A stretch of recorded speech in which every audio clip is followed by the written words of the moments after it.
What's up, y'all? Welcome to the Rideshare Rodeo, gig economy news and interviews, sponsored by Para and ParaWorks. I'm your host, SJ. It's time to get it on.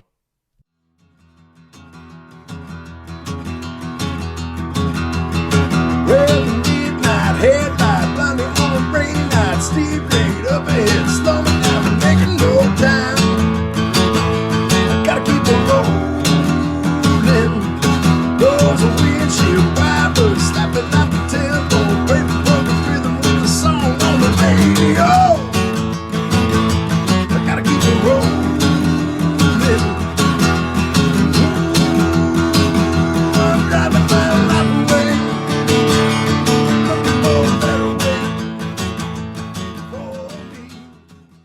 away. Today and next week, we're going to talk about something that I'm seeing in DoorDash that I think other people are seeing, and maybe we're all seeing it different ways. There's always changes on DoorDash.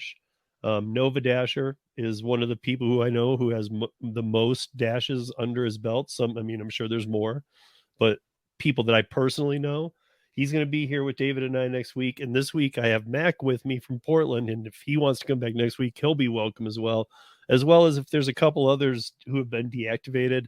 And even if you're reinstated or whatever, because I do have another person that I'm going to try and have on next week who was deactivated and then told that when they called to deal with it, they didn't get the normal response. They said that it was almost like a temporary deactivation, even from the company's point of view. They said that he had to call back in 90 days to get reactivated.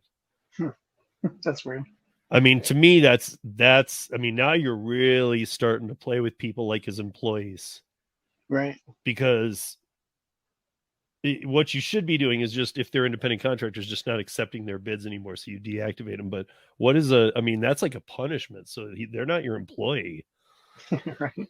But I mean, even with you, Mac, like this week, I'm hearing more and more. And I'm starting to wonder if, I think you know this as well as I, no gig app, even Uber, has ever onboarded like DoorDash does.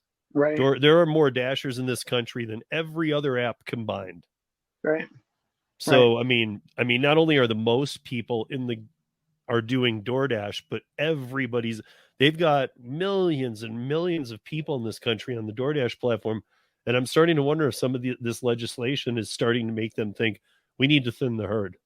Right. Yeah. There's something going on. Definitely. I mean, because even my buddy in San Francisco tried a couple different cities, and you might be more familiar with this because I know you're on some Facebook groups and stuff about this, but I had heard of them, but I had never seen one. This is a good friend of mine just sent it to me that he's on a wait list to get onto DoorDash. Like that never used to happen. They just used to onboard. I mean, period. Well, I haven't seen any type of peak or any type of promotional thing in forever out here, and that's weird. I mean, I've never even seen it, even when markets were saturated, pre-pandemic. But I haven't seen any. So I've got to assume and everything that you're right. There's just way too many dashers out there, and they've got to do something to pull people out. Right, here's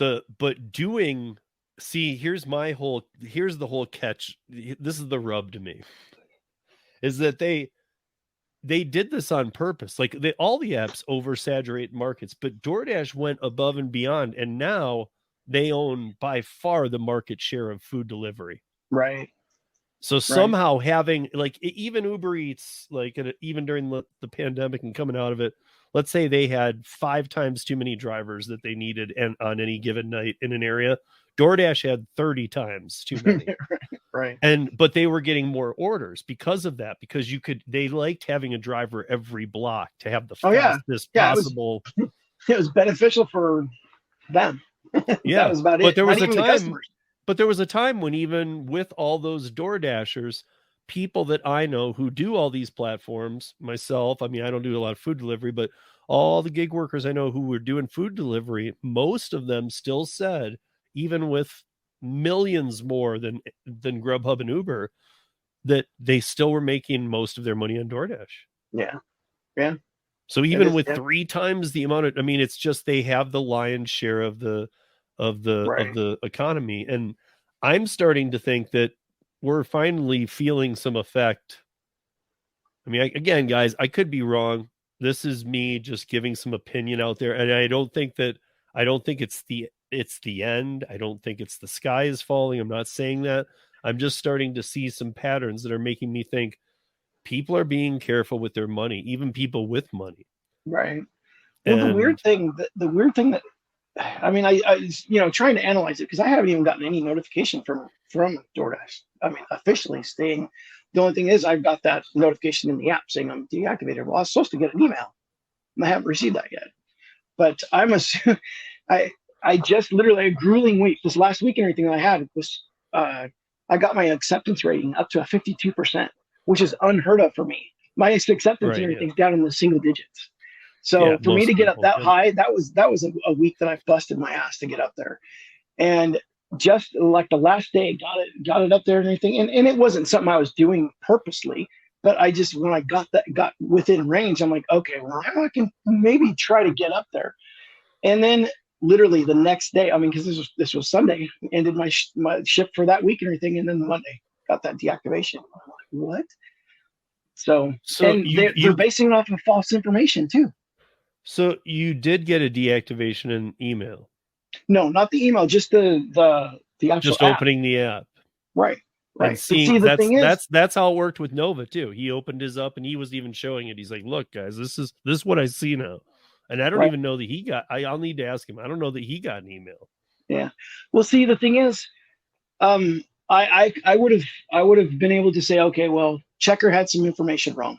And because when I went in there for their I don't know, their portal or whatever to challenge it, I saw that it had only the Idaho information. That's where I started. DoorDash was in Idaho. I've been in here in Portland for 3 years. So I saw that Uber did an actual poll in 2022, and Uber's information has my current driver's license as well as the previous driver's license from Idaho. Has all the current information. No problems with Uber's Chekr report. But for some reason, Chekr only had Idaho's information to give to DoorDash. So now I don't know if that's just because DoorDash is like, oh, well, we only want Idaho stuff. I mean, obviously, I'm just speculating. I don't know what DoorDash actually did until I can find out. I mean, do you still do you still have an Idaho ID? No. So then there's no way. No. I mean, there's because for 3 years I shouldn't have any time. For those that don't know, I mean, I've talked about this before. For those that don't know, in case you don't know what we're talking about, Chekr is a very poorly run background check service. It is the only people I even know who optimize Chekr are the gig apps because they onboard such thousands of, like if somebody was like a W-2 job or something, they would never use this app to background check somebody if they needed to background check. This is not what you would use. People slip. I mean, bad people slip through the cracks becoming police officers too. Things happen. We get this, I mean, background checks can fail a lot. It's messed up how often Chekr fails. I've seen Chekr deactivate people who didn't work on the day that they said they got deactivated. They didn't even turn the app on. Wow. And they got deactivated. Like you got deactivated for something you did on Monday. Didn't even have the app on Monday. I was out of stock, kind of thing. Like, I mean, there's just no fighting it. But I didn't need, I mean, like you're talking about going through Chekr's thing. To be honest, that's what we were going for here in Colorado, was to be able to challenge these deactivations. And no, I mean, do gig workers have thousands of dollars and we're going to go take it to court and get a look? No, that's not what we all want. We want the right to challenge it and get a human answer. Right. Or I mean, have some sort of culpability too. If there's things that, are done intentionally or at least, have something that because I just I don't even have a way to. But like, look, let's say you had because I know you've had a handful. I mean, I've had them too. You've had a handful of just crap days. I gotta be careful, but just crap days. I mean, they just happen, right? I mean, like we're not just one order was bad. It's like, gosh, I was lucky to pull off 3 decent things that day, and not only were some of the others bad, but like 4 pissed me off, kind of thing. Like just a bad day. If that were to happen and you got deactivated on that day, it would only be fair for you to know which of those orders deactivated you, so that because that might trigger something like, oh, did I get deactivated? Did they say this? And if they were, yeah, they did say, okay, well, they said that because, they didn't have a stairway to their house. They weren't answering their phone. I had to put it on this stand, The ironic thing as you mentioned about that though is that Sunday we had a very, very bad day. And so I thought it was in reaction to that day. Because I had a missed delivery, like a double stack order or something, and I missed half of the order. We got it back to the customer. My wife was with me at that time too, and it took us 6 minutes to get back there and 6 minutes to get back onto our order, so we were only delayed by 12 minutes. So I was like, there's no way they would have done something like that. All the customers were fine. And so I did get a contract violation here recently and stuff for an extremely late issue, but it was all traffic related, and the customer actually tipped me more after the fact because I was communicating the whole time. Right. Just for being late. Or not on time. Not late. Exactly. Not on time. Because, I've been hearing things about that as well. There's a lot of challenges coming up for that, because even though, them having that on time record is actually making drivers be in danger. This is a challenge that's being brought up because people are saying that's the same. I don't know if you probably, Mac and I are pretty close in age. So Mac, you probably remember that, like back in the day when the pizza companies used to offer 20 minutes or less, minutes, it's free, bro. Yeah. And the Noid. Right. But they had to take that away because it was causing car accidents, and they were able to actually prove this. The drivers were getting penalized. Again, another thing, it wasn't even their fault. Right, like I wasn't doing pizza delivery then, and it kind of goes to show like how when you're not in our industry, you don't really understand. I didn't ever know that pizza delivery drivers were paying if the pizza didn't get to me in 20 minutes or whatever it was or less. Right. I just thought I'm going to order it. Hopefully it's 21 minutes and it's free. Right. It was a different thing back then. It wasn't tip baiting or being mean. It was just something you were taking up their deal. They had to end those deals because people were running lights and causing accidents and trying to get places. Right. I think by having on time, we're talking about the same thing. Sure. Well, see, and that on time meter and everything has been, in my opinion, it was broken like the first couple of weeks that I even started working in 2018. But this one, I definitely was. This was the first time in 5 years. I was literally 20 minutes late. And when I showed up there, it was 20 minutes past the pickup time. But it was one of those situations where literally around here, there was a couple of trains that caused some gridlock, and then there were some accidents, and everywhere. I mean, arterial roads, every little trick that I knew to get around traffic was jammed. And the whole place was literally gridlocked. So I called the customer up, told them, say, hey, look, and they even chuckled at me. They laughed. They said, yeah, we know it was bad because that's why we put the order in. So they were fine with it. In fact, like I said, I got tipped $5 extra, but yeah, I still got a contract violation for it. I mean, and I'm guessing if you contacted, maybe you called, I don't know, but if you contacted the customer, I'm guessing, and I know that, they kind of stepped away from wanting dash cam footage and this and that and the other, but to be honest, if you have screenshots that are with the customer, right, saying, yo, I'm in this traffic, and they're like, yeah, I live here too. I get it. Yeah, nobody's moving. I mean, it seemed like, okay, guys, look, he's okay with it. I'm not okay with it because I'm losing money waiting in this damn traffic. But he's okay with it. The customer, we're conversing. He understands what's going on. Yep. Yeah, and the kicker was, too, that when I got there, the food wasn't even ready. I still had to wait 5 minutes for the food to actually be ready to pick up. So, yeah, there was any other dasher that's not at our level and everything, as far as that has had this many dashes, would have just bailed on it. They would have gotten that order and said, okay, then there's no way. And they would have seen how the traffic went, and they would have just said, screw it, I'm done. I'm out of here. And then the customer would have been pissed because they would have ended it really with some late stuff. Right. So that's just things they don't think about. I know, but the worst part of it to me is that you are unable to find out what you did. Right. Yep. I know we're independent contractors, but look, if I'm a plumber and I'm working for a guy building a house and I work for him all the time and he just happens to be, I'll hire you on the next job. And then he's like, get out of here.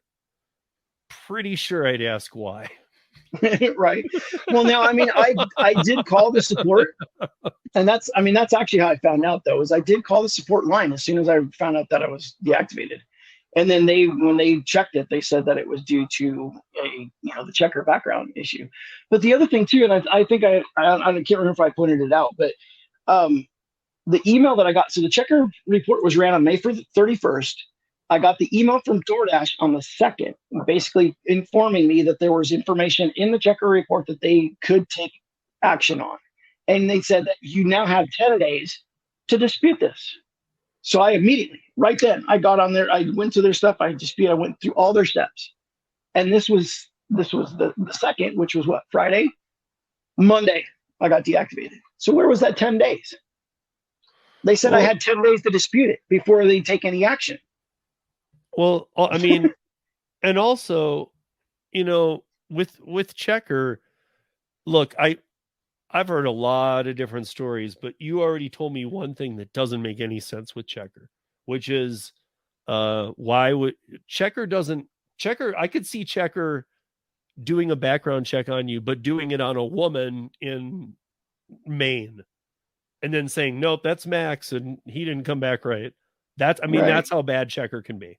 They can literally report, no, we did it.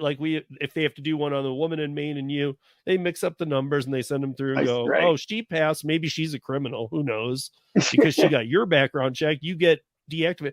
I mean, so much goes wrong.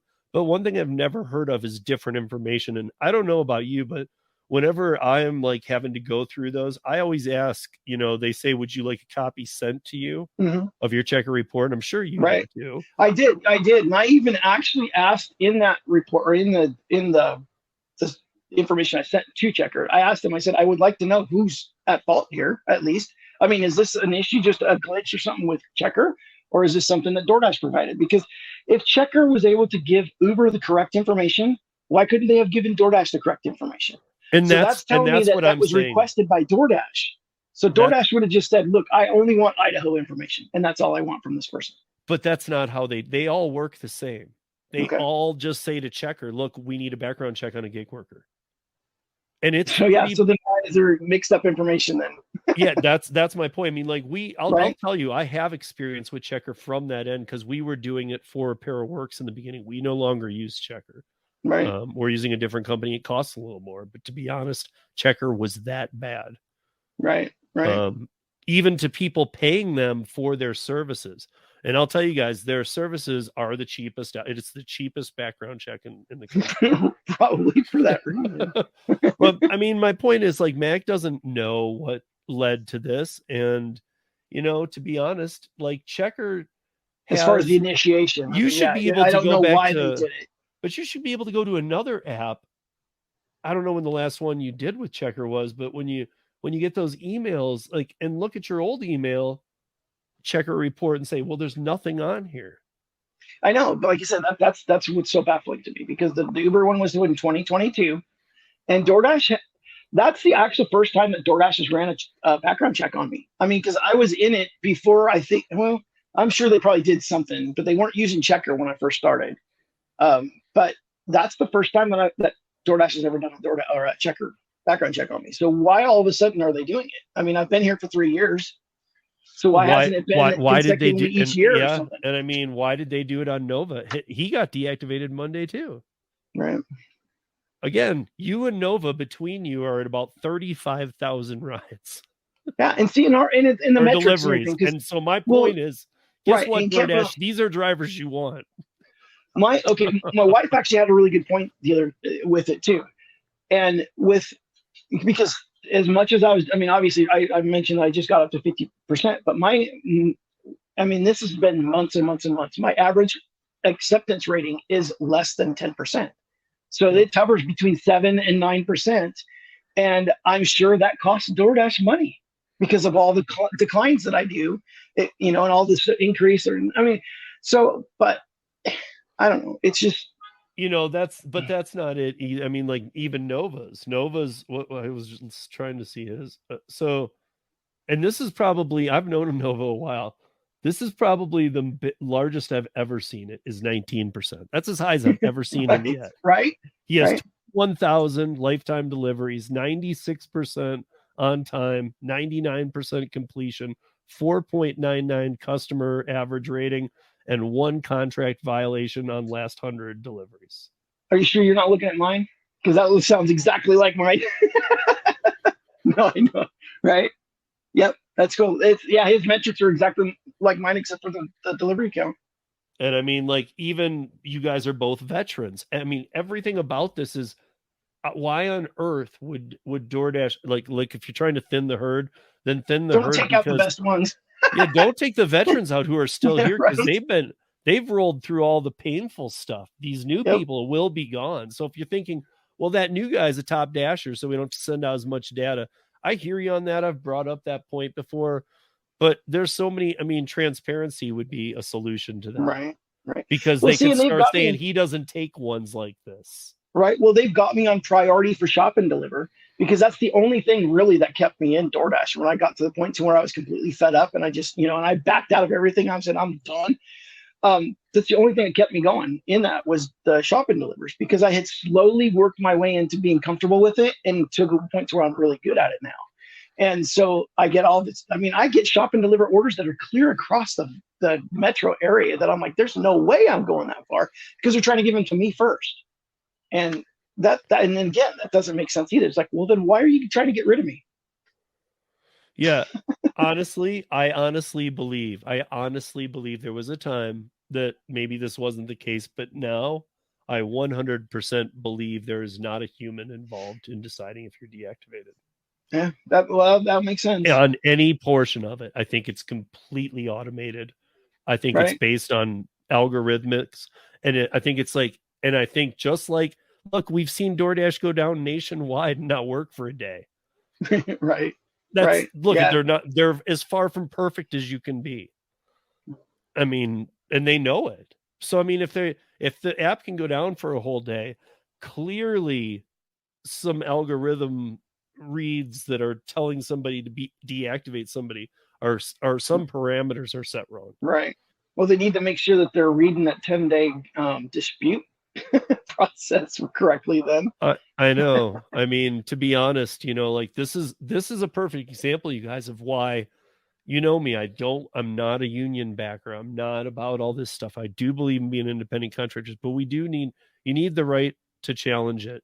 It needs to be defined as a new space, a hybrid independent contractor, whatever, but we need the right to, I don't know if I'm all about that. The solution is the setting a dollar standard for rideshare and stuff in a mile, like some of the states. I know that Chris and Sergio, and I talk to Sergio often, he's a big fan of the Seattle method. Great. Up there, I think it's working okay. I don't think that could work in every state. Right. And saying, telling Uber $1.45 a mile and 35 cents a minute for rideshare, Well, like, I don't know. You might be pushing it in some states. Seattle, okay. There's states that it's gonna work in. Yeah, and on the DoorDash side of things, they do have when we log in, we're offered an hourly option, and it's here in the Portland area, it's $14.89 an hour. But it goes up, doesn't it? I mean, like ours changes. No, that's kind of like a minimum. You're just guaranteed that you're guaranteed to make $14.89 an hour if you're on the hourly. But the problem is, as soon as you decline anything, there goes your guarantee. You don't get right. it. You're allowed one, right? Oh, yeah. And yeah. I had a couple of people who were testing it too. I mean, I saw that my friend Ellen, who's right outside of Vegas and Henderson, she was testing hourly because things were getting so slow, and she was my biggest one to take away from it. She was doing a live, was that I was wondering, okay, are you going to get all no tips?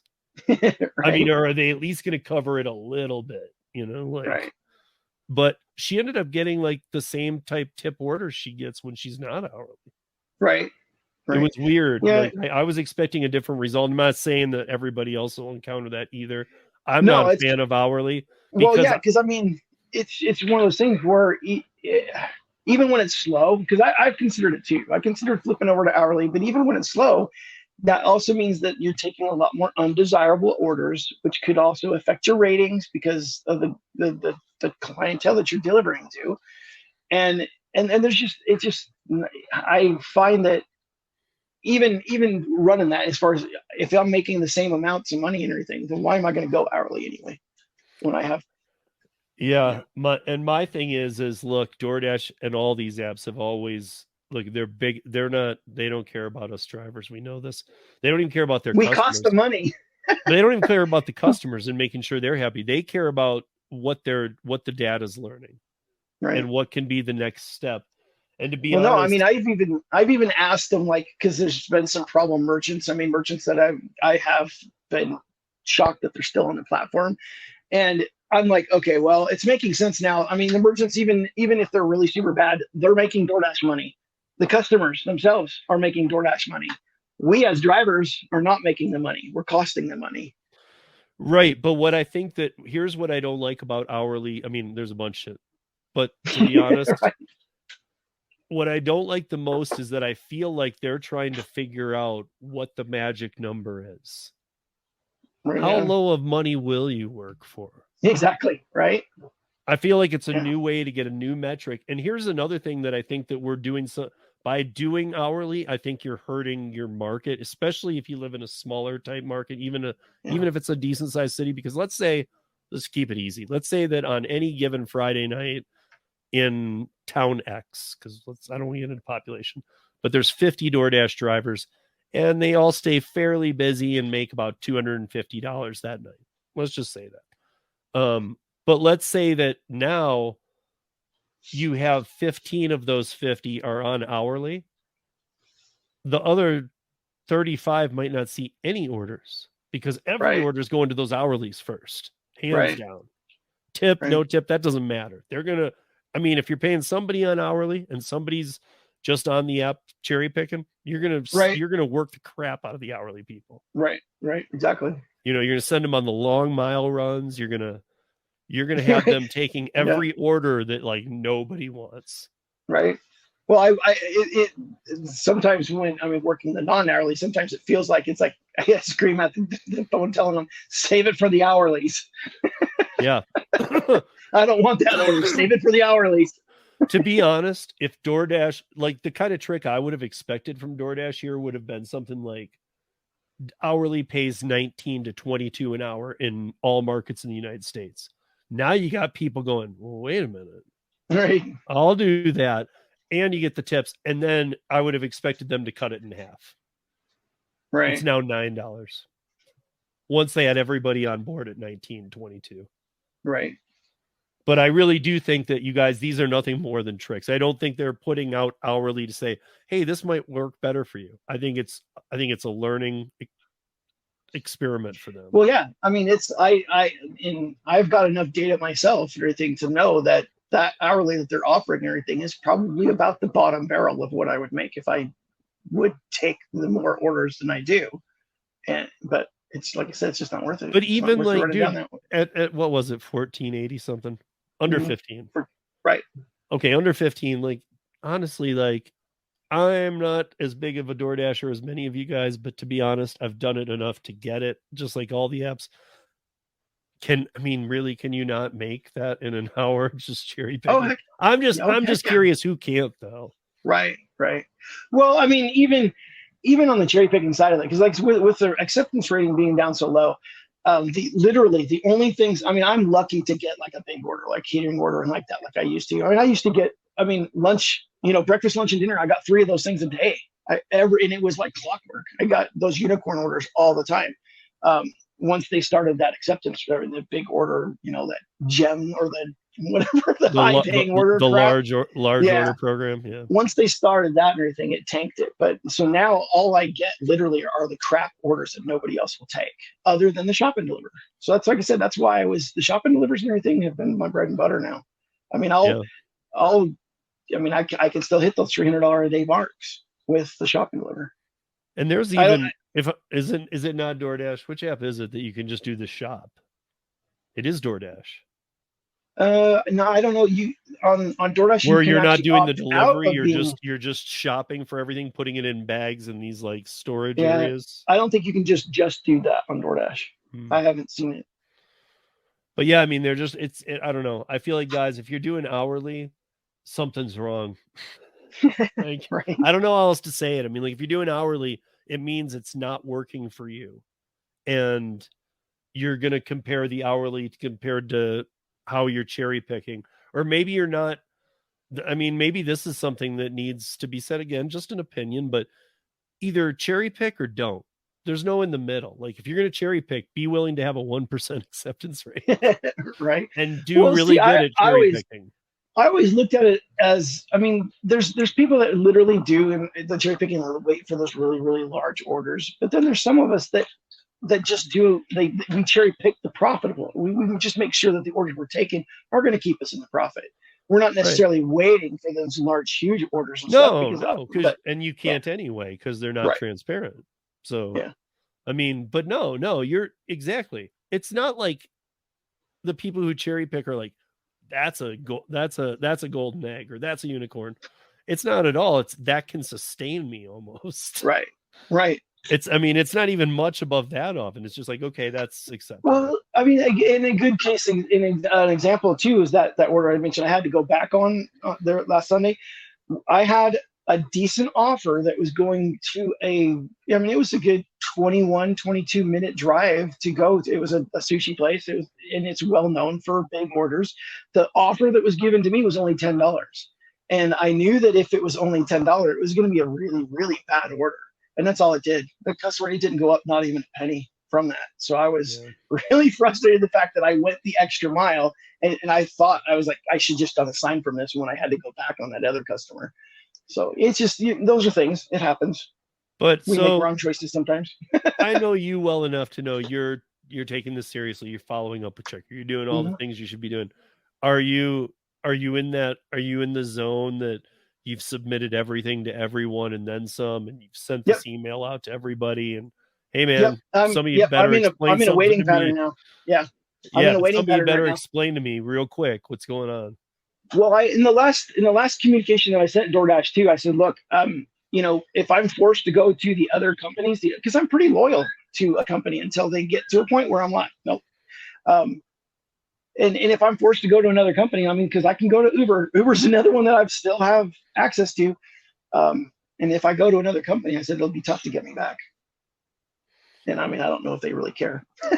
Yeah, but I feel like they should. I feel like it should. The real point should be, hey, what's up with my Chekr? Or Chekr, what is DoorDash asking for? Because I know this isn't the case unless something changed like today or this week. What is DoorDash now asking for that every other app doesn't ask? Because I already know this. Every other app just asks for a simple background report. That's all they're doing. Right. And so that's all that they do for all of them, including DoorDash. Maybe DoorDash changed something, but it wouldn't mean don't report to DoorDash where Matt currently lives. Just tell him where he lived years ago. Like this, there's no sense in there. Like they would want to know. No, he's in Portland. Okay, well, we want to know that. Yeah, I know. See, that's the total baffling thing about that. It's like for the past 3 years, DoorDash has known I'm out here. Right, and Chekr has it updated. They do your other apps too. I don't know. I'm not trying to be all conspiracy theory, but something weird is going on. And it's I agree. Some weird things have been going on since day one, but something weird is going on right now. Well, and then when you don't know, you speculate. And when I was also wondering if I was just talking to too many people about dumpling. No, but I'm saying I'm seeing it with no, and it's not just Nova and you. I talk to other people I'm getting more people telling me their DoorDash deactivated for the first time ever in the past week and a half, maybe. Yeah. Than I've heard the rest of the year. Well, and like I said, drivers like us that have that, that have as many as we do, we're pretty set in our ways too. We don't take any crap from them either. We can't be pushed around.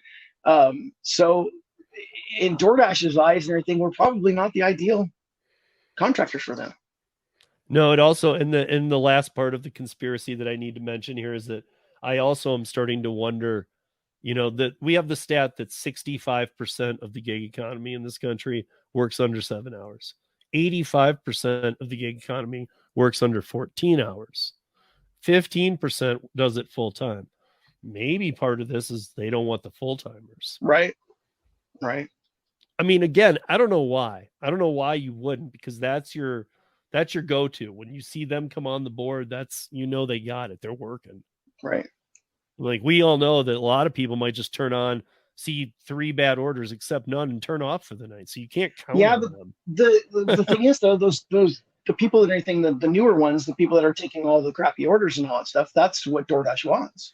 DoorDash wants those drivers. Oh, yeah. Because those are the drivers. But they don't last forever. No, but they've got a constant pool of them, it seems like. I mean, I guess. I feel like more, we always used to say that we got to educate drivers. I think we need to educate customers. Oh, yeah. Because I have friends who to this day still are like, dude, my Uber ride costed this. And I'm like I was out this weekend. I never go out, but went out for Marissa's 50th. And we saw some friends, and they're like, dude, why did the driver made good money? I looked at it. I'm like, that driver probably made $7. It was like, right. It was like $40. And they're like, shut up. Right. And they know I do all this for a living, but they're like, shut up, Steve. I'm actually being, I'm not being like a joking either. Like, I'm being honest. That's probably what he made, $7. Yeah. And because these people hadn't put a tip on, and they're tippers. They're people from the bar industry. It was blowing my mind. I was like, dude, tip the motherfucker. Right. Right. But I mean, I was, and they're like, well, dude, he's being paid pretty well. And I'm like, you're telling the wrong person. He is not being paid well. Right. In fact, I mean, hey, before we wrap this up, I want to see what you think of this idea, because I started thinking this might just be genius. I don't know. But why doesn't DoorDash, and I know that they wouldn't like this, but why don't they just do, menu pricing, and then, or their menu pricing, however they're doing it, a processing fee, a service fee that's static. It's not dynamic, and it's not some crazy trying to math you can't figure out. Right. It's just this, even if it's high, it's the same every time. So it says, here's your order. You've ordered all your food. Here's how much it's going to cost. Now, the next flow screen says, do you want your food in 40 to 50 minutes? Do you want your food in 30 to 40? Or do you want your food in under 25 minutes? And each one comes with a different price that says your driver is not paid by us. Take away the base pay. Right. Drivers are not paid by DoorDash. They rely on your tips. Tips get orders taken faster. Right. Yeah. But I mean, don't even say that. Don't even let them know we're not being paid anything by them. And then DoorDash, take away the $2 base pay, because you've gotten it so low it's offensive. Just take it away and say that we're only paid on tips. And that way people will start to understand, hey, if I don't tip, I don't get my food. Right. Right. And then in that instance and everything, don't call it a tip.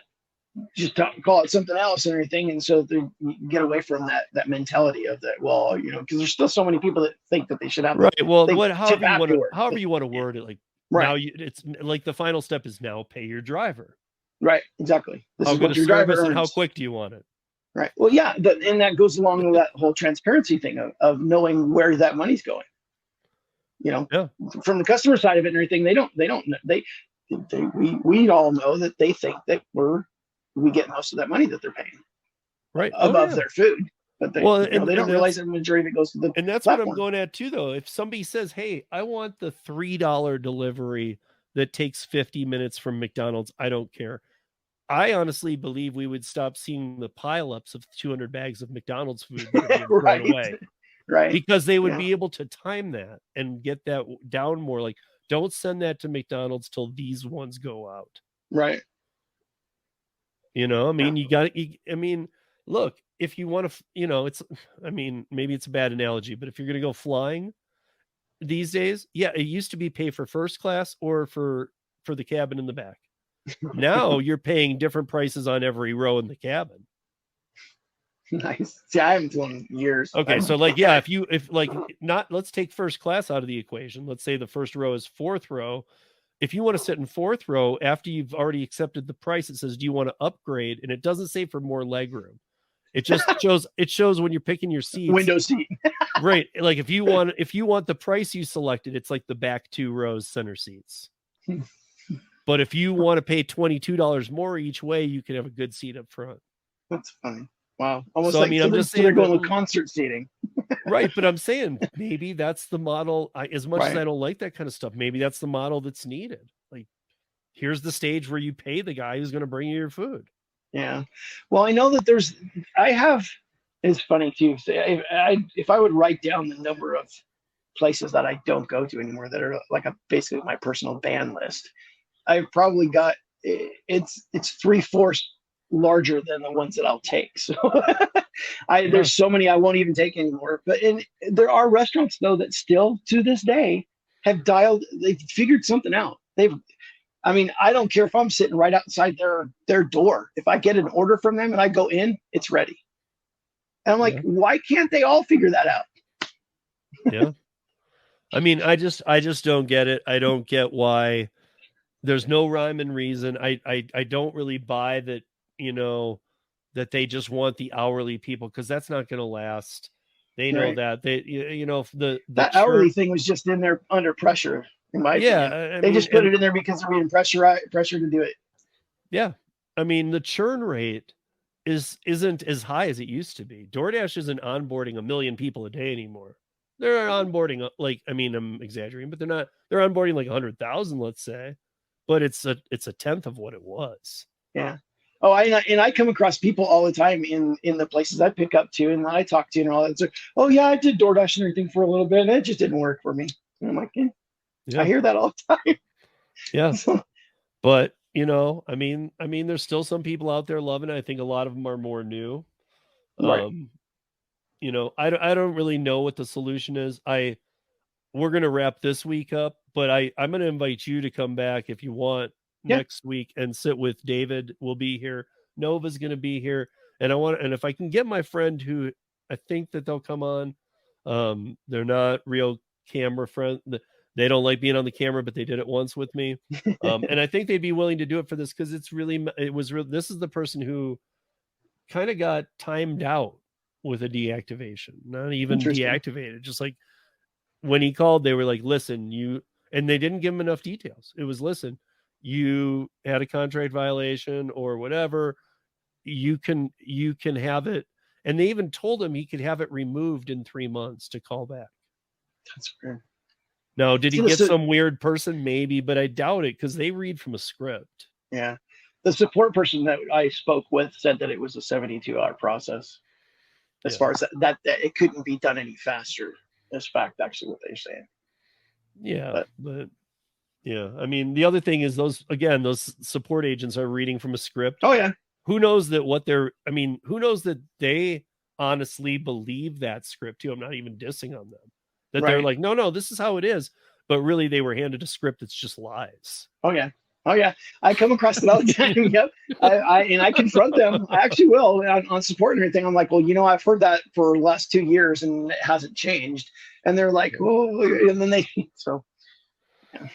But there is more to unpack here. I'm very curious what happens with Nova. I don't know if he's going to get reinstated. I want to see what happens with you. I want to talk to my friend. I want to get David on here because Lord knows, of all things, Para, the biggest obstacle we've had is DoorDash. They've been that thorn in the side every time, and they've gone overboard when we tried to. Just so you guys are aware, we have tried to talk to them. Now, would they? Probably, obviously not. They told me they just no.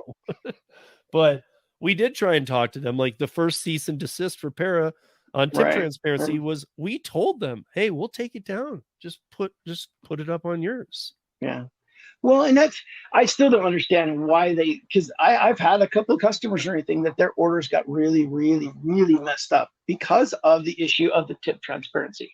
Because I was waiting, but didn't want to wait for, longer than what it was worth in trying to get information to decide that. They were, not giving me that proper information. And I relayed this to the customer. Customer ends up canceling the order. I ended up getting paid what I wanted to get paid for it, but they had like a $400 order that they just lost. And I'm like, if they would have just been honest with what it was up front, or gave me enough information, I wouldn't have been in there causing a stir trying to find that information out and cause the customer to basically back out of the order. Yeah. I always want to get to the bottom of why they, like, I'm going to use Nova here real quick since we're having him on next week. When I had Nova on last summer, he co-hosted an audio podcast with me. This is one of the times he was on. And I asked him, I said, okay, so explain today with me to your DoorDash day. And he actually did the math for me. He said, I saw 208 orders and I took 11. Right. So I just need to point out to people, oh yeah, a good cherry picker who makes money like Nova, that's about normal. That's a horrible stat. And that goes to what you were saying, like wasted data. Though. Right. And that's not necessarily cherry picking. That's just the fact that you're declining orders that are less than $6. And right. I mean, just constantly. Yeah. But my point is I've always been a believer that all orders will get taken. All orders right. Eventually. Oh, so why not use some of this AI learning to see I mean, look, for a long time, all of us were like, don't take those. We're never going to get everybody to do the right thing. Right. People are going to make bad decisions. But let those people get grouped with bad decisions. So the bad decisions are being sent to them. Right. And those of us who are like you, like I was saying, Nova's a 4.99 with 21,000. You're like your stats are a lot like his. If you're a high rated driver and a veteran, why not let you have the bigger tips? Look, in the bar, I had assigned sections for my wait staff, but that doesn't mean that if a big table came in that knew one of my wait staff and one wait staff was new, that the other wait staff can turn to her and go, I got that table. I'll give you my little 2-top over here for it. Right. And it'd be like a 10-top that's going to make her hundreds of dollars. Right. And it wasn't even discussed. It was just, I'm taking that. Right. Yeah. Sometimes there's just a pecking order, I guess is what I'm saying. And if you're willing to be the person who is okay taking McDonald's orders for $2, well, then you should be sent all of them. Right. Exactly. I mean, cool. Yeah, because in fact, I fell off of a 5.0. I had a 5.0 for probably 3 months, and just recently got knocked down to a 4.99. Yeah. So it doesn't make sense. Yeah, I mean, there's no reason why, and there's no reason why the minute there's a deactivation claim that, I'm even okay. Cause look, if you get deactivated, you probably are like bothering them, calling them immediately. If you had a deactivation email that said, here's why, and you can't call for 24 hours, I honestly believe that'd be better for everybody because I'm a believer in a cool down period. And we all know you're going to be mad as you can be. Perceived. Oh yeah. I mean, that's, as long as they give you the information. Right. And as long as they give you enough information so that you know what happened instead of a generic can. Yeah. You can call this number in 24 hours, but we can't even pull it up for 24 hours. But as long as they told you what it was, this happened. This is the claim. Just time to digest it. I honestly believe they have a lot better luck.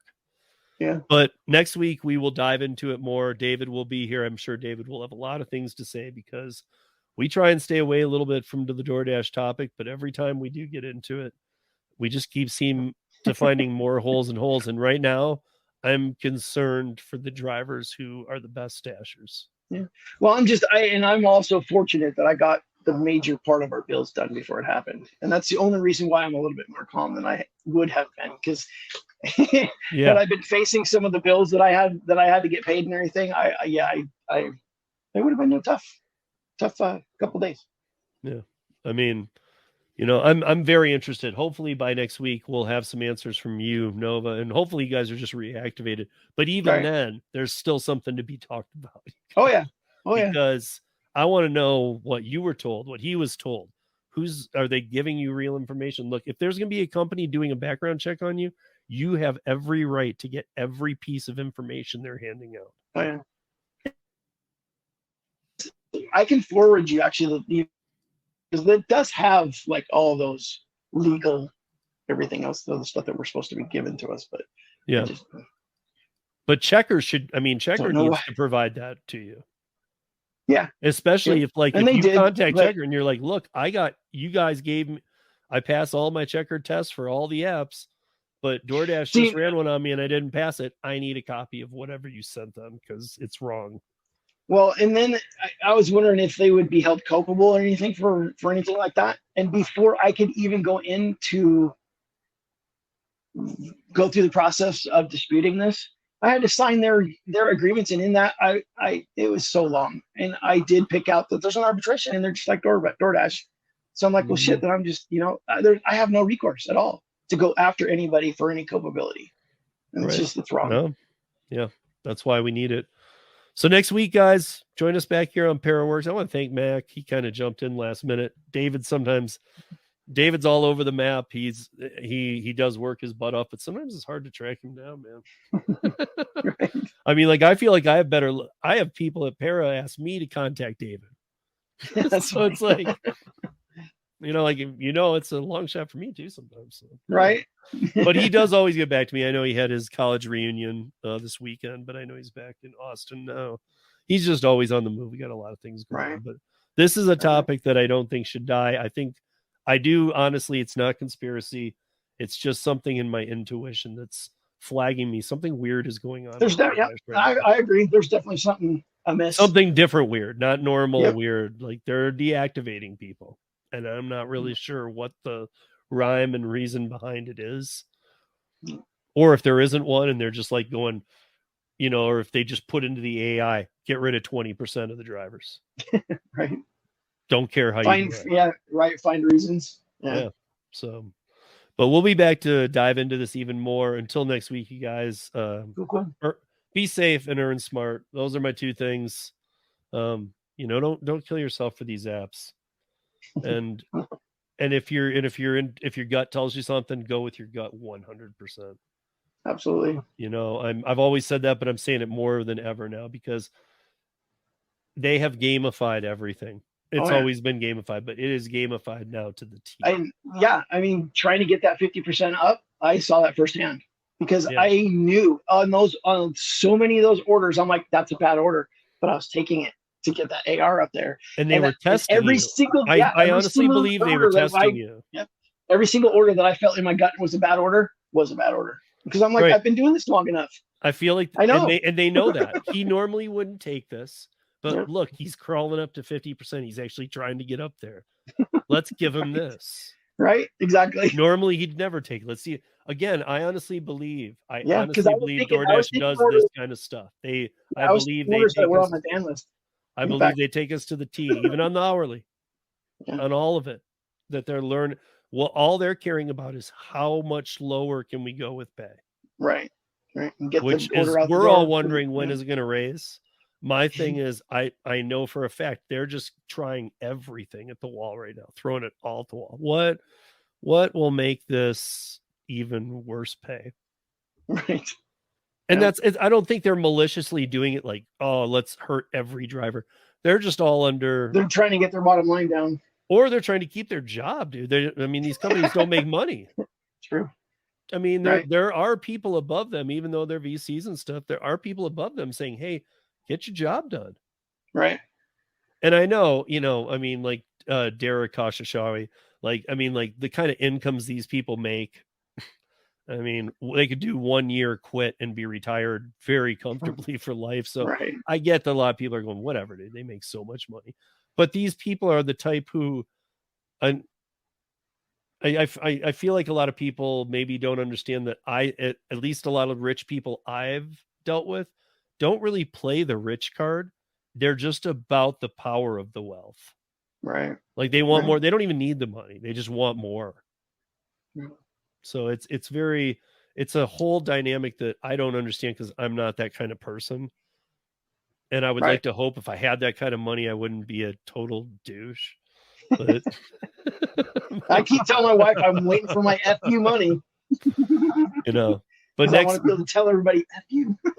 Yeah, but it should be. I mean, we should all be able to earn. But next week we're gonna get into this a little more because I honestly believe there's more going on. I'm gonna spend the week even trying to find everything I can out because I want to know what's going on. There's mass deactivations going on, and they're not for good reason. Driving my life away.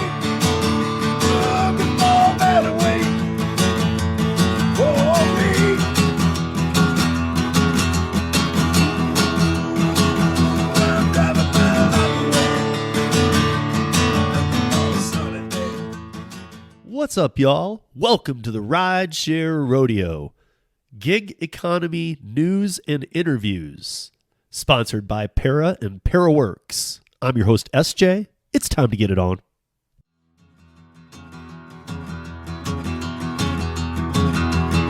Well, midnight headlight, blinding on a rainy night, Steve Blade up ahead, slowing down and making no time.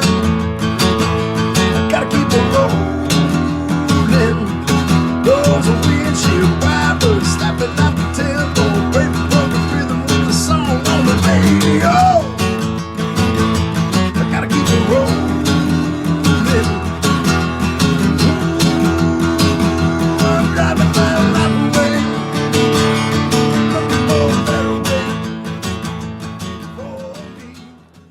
Welcome, everybody, to Para Presents. This week, we're doing the follow-up to last week's piece that I did with Mac from Portland. I have David Pickerell, the CEO of Para, here, and I have Marco Nova Dasher, as many of you know him, here as well. Both of them are familiar with last week's piece. Last week, we had a lot of comments. I got a lot of emails on it, and a lot of people were really relating to Mac's story. And Mac's story is Nova's story, I believe, from the same day even, which is crazy. Because, like I said in that piece, between Nova and Mac, they have over 35,000 dashes. So Nova's at like just over 21, and Mac's at 13,000. And here we are with some, I don't know exactly, was yours just a fraudulent activity? Just as suspicious and unusual. So, okay, but yeah. So first of all, thank you, Nova, for joining us, and thank you, David, clearly. But just picking up where we left off. So Nova, you were deactivated on DoorDash on what day? Tuesday morning. Do you know that because Mac didn't get an email? And I didn't get an email either. So that's one of the. Everybody says when you get deactivated, you got to get an email, right? But yeah. I checked my email, my spam, nothing. No email either. Communication. So when was the time you dashed prior to Tuesday? Sunday. So Sunday could have been Monday. But I checked it on like Monday night, like to see my schedule, and I could still do that. You know, so when I opened it up on Tuesday morning, around like 6:30 in the morning, it's when I got the problem. You've been deactivated due to unusual, suspicious activity. You know. But so that well now you just even made the story even worse. Now I have more questions. Like why are you deactivated on a Tuesday if you haven't worked in 48 hours? I don't know.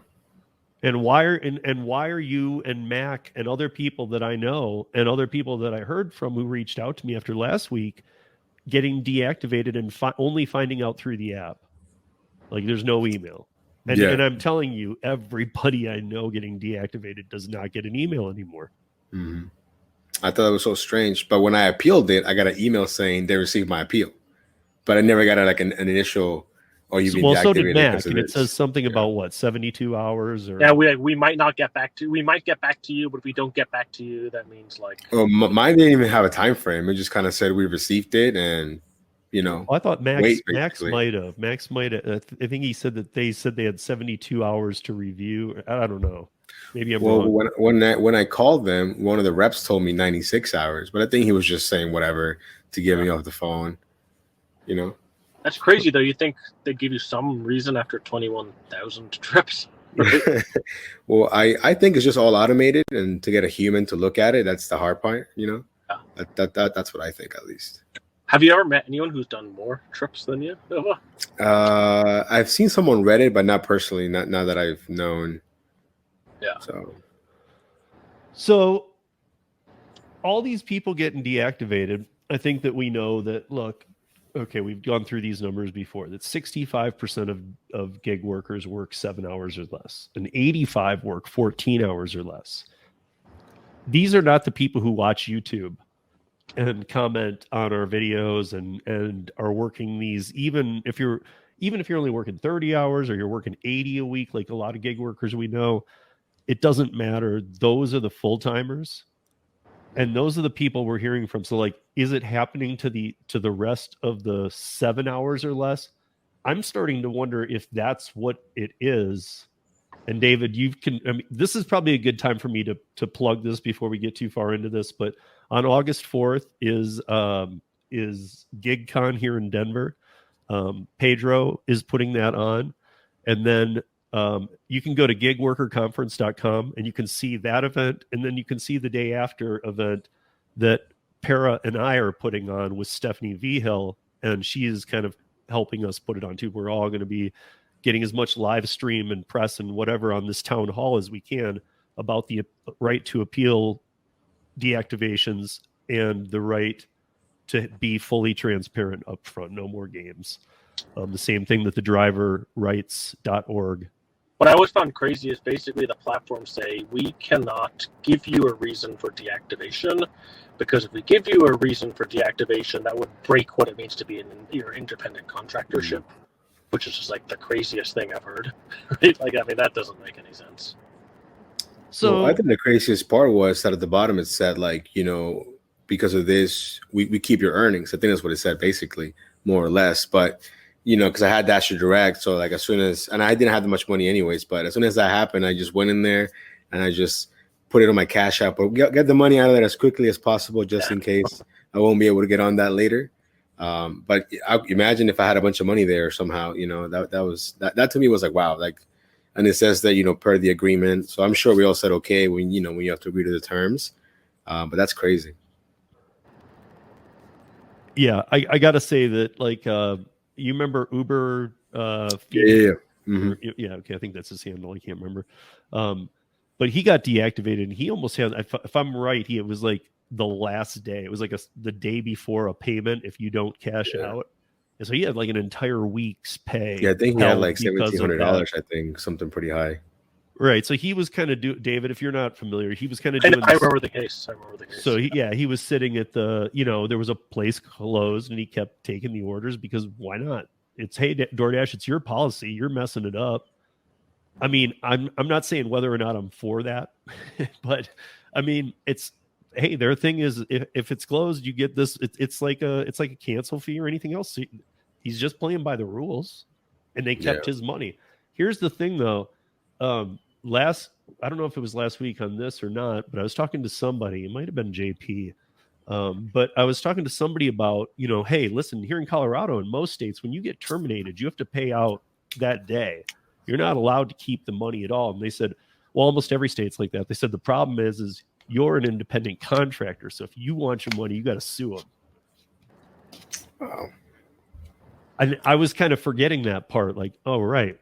Yeah, you're not going to get the employment perk of the law.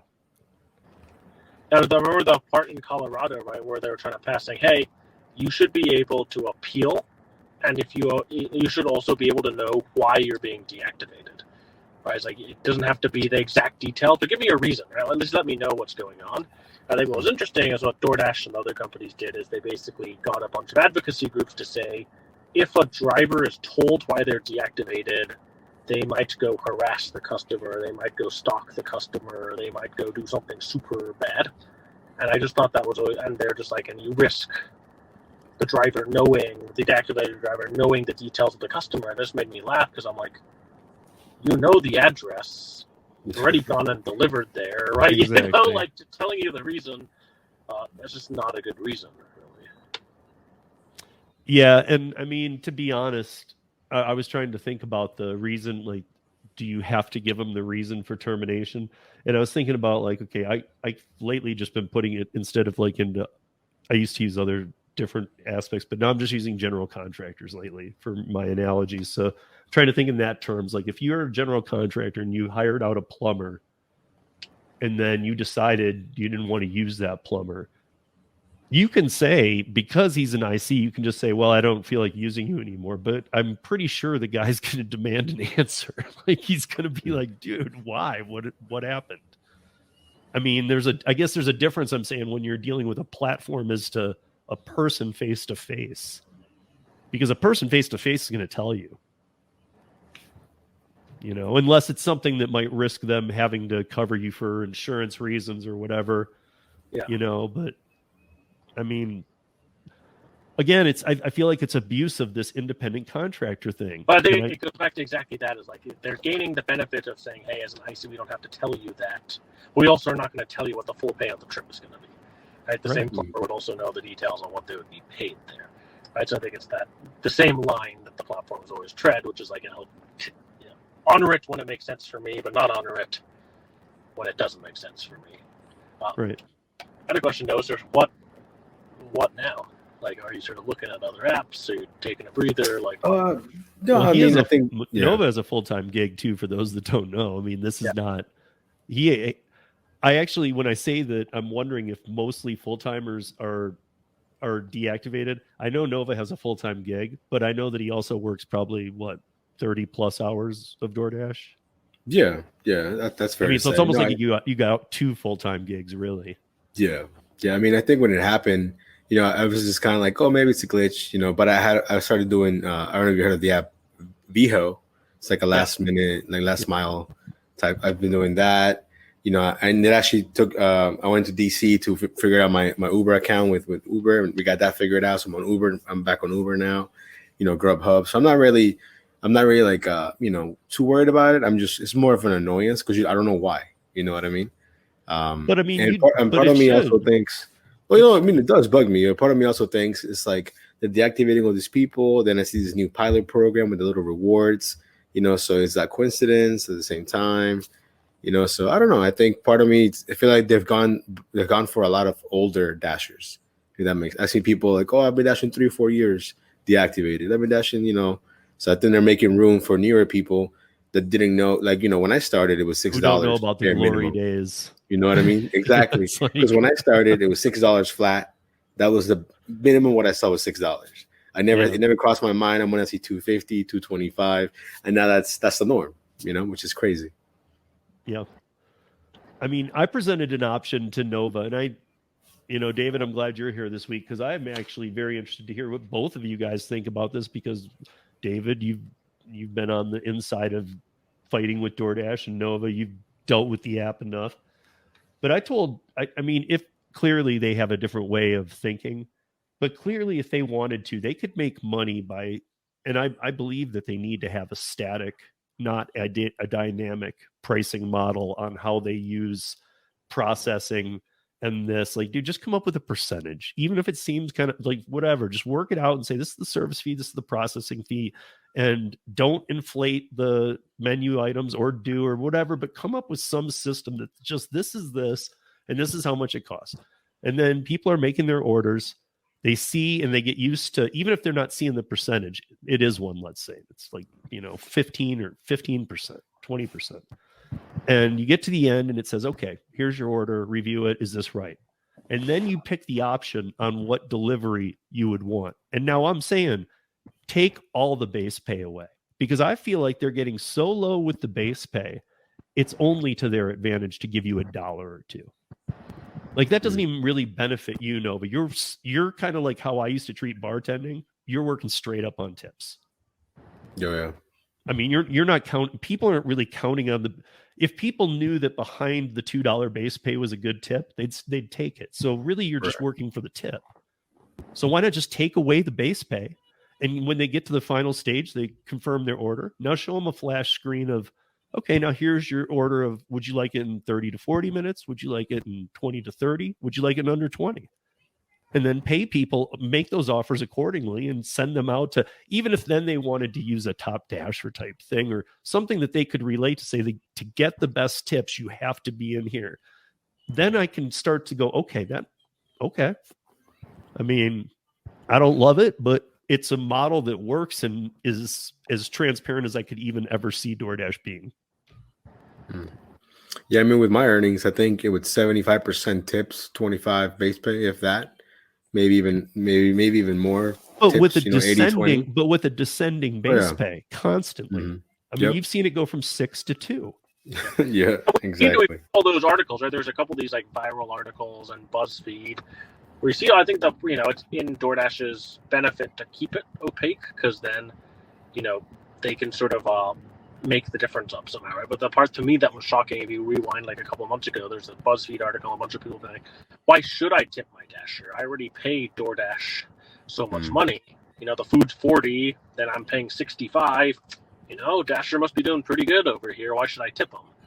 Right? And to me, like, to see there was like really actually quite, you know, strong backlash against the tip stuff, but that really sort of opened my eyes, right? I was like, I didn't realize how strongly a lot of people who order the food think that the Dasher is making that difference. Oh, it's just like Rideshare. And Rideshare, we even had the ability to talk to them the whole way. They never knew. The people, if you didn't, if the driver didn't tell you, the passengers thought you were making a lot, like especially in airport runs and stuff where they were paying a lot. They're like, dude, you're making a lot of money, and I just want you to be quiet while I'm driving, kind of thing. It's like you had to just be quiet because they think you're making like 90% of that money. I mean, to me, I don't know. That's why I say a static number, because look, DoorDash is the king. And here's why I also, I mean, clearly there's a lot of reasons why they might not do that. Even they might rather have the dollar-based pay to say, yes, we pay our Dashers. But to be honest, wouldn't all the legal battles and everything go away if they literally weren't taking any pay or giving any pay to the drivers, but they also were letting the customers know on that last screen, okay, you've made your order, this is how much it would be subtotal through DoorDash. Now select your delivery option. Your drivers are paid 100% based on tips. And then show them their options. I just don't get why something like that can't come about. Because I mean, at some level, and this is where I guess, David, I'm looking for your input too, and Nova's ears as well. Like, I mean, we all know in every state they're spending millions and millions and millions to fight legal battles that they would, if they could just end those, that redirects a whole funnel of money. I mean, I don't know why, you know, even if it's not what I just said, why can't there be some version of a modified, hey, what ends the legal battles that lets us redivert that money back to the company? Yeah.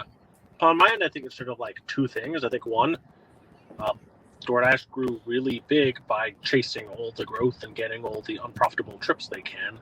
And this model allows them to take and fill unprofitable, right?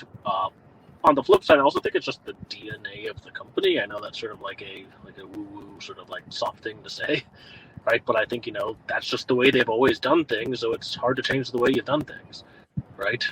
Right. I always think that's sort of about the Uber that I worked at, right? I was like, the company, you know, even with Dara, and, you know, it takes a while. Dara's changed the DNA of the company, but that stuff takes a while, right? And I think the way that, you know, when I worked at Uber, the philosophy was always like, acquire drivers at any costs and do anything to keep the driver exclusively on your system, basically, right? That was basically sort of the DNA of the operations team there. And that meant, you know, make sure you take all the trips, make sure we set thresholds that were 10% higher on an individual level than you would ever be able to hit. Make sure that if you don't accept all the trips, we kick you off the platform, etc. And to me, for DoorDash, I think that's just sort of in their DNA, right? As they used to actually skim the tip, now they hide the tip, but they've always considered that tip as like theirs to subsidize their, right? And I just don't think that really changes. Well, and so like when I was in Vegas, I told you, I believe, that I used DoorDash, which I never do. I never do here at home. I don't know why in Vegas I went out to a couple nice dinners. I think that during the 2 nice dinners, we probably spent all our money. And believe it or not, people, if you go out to a nice dinner in Vegas, it's very expensive. It's not all buffets and $2 meals like you think. But we ordered DoorDash, and at the end of the order, it did kind of a modified version of what I was talking about. It said, hey, would you rather have, instead of 50 minutes, would you rather have your order in 20 minutes? And I was like, yes. It's like, you want to pay $6 more.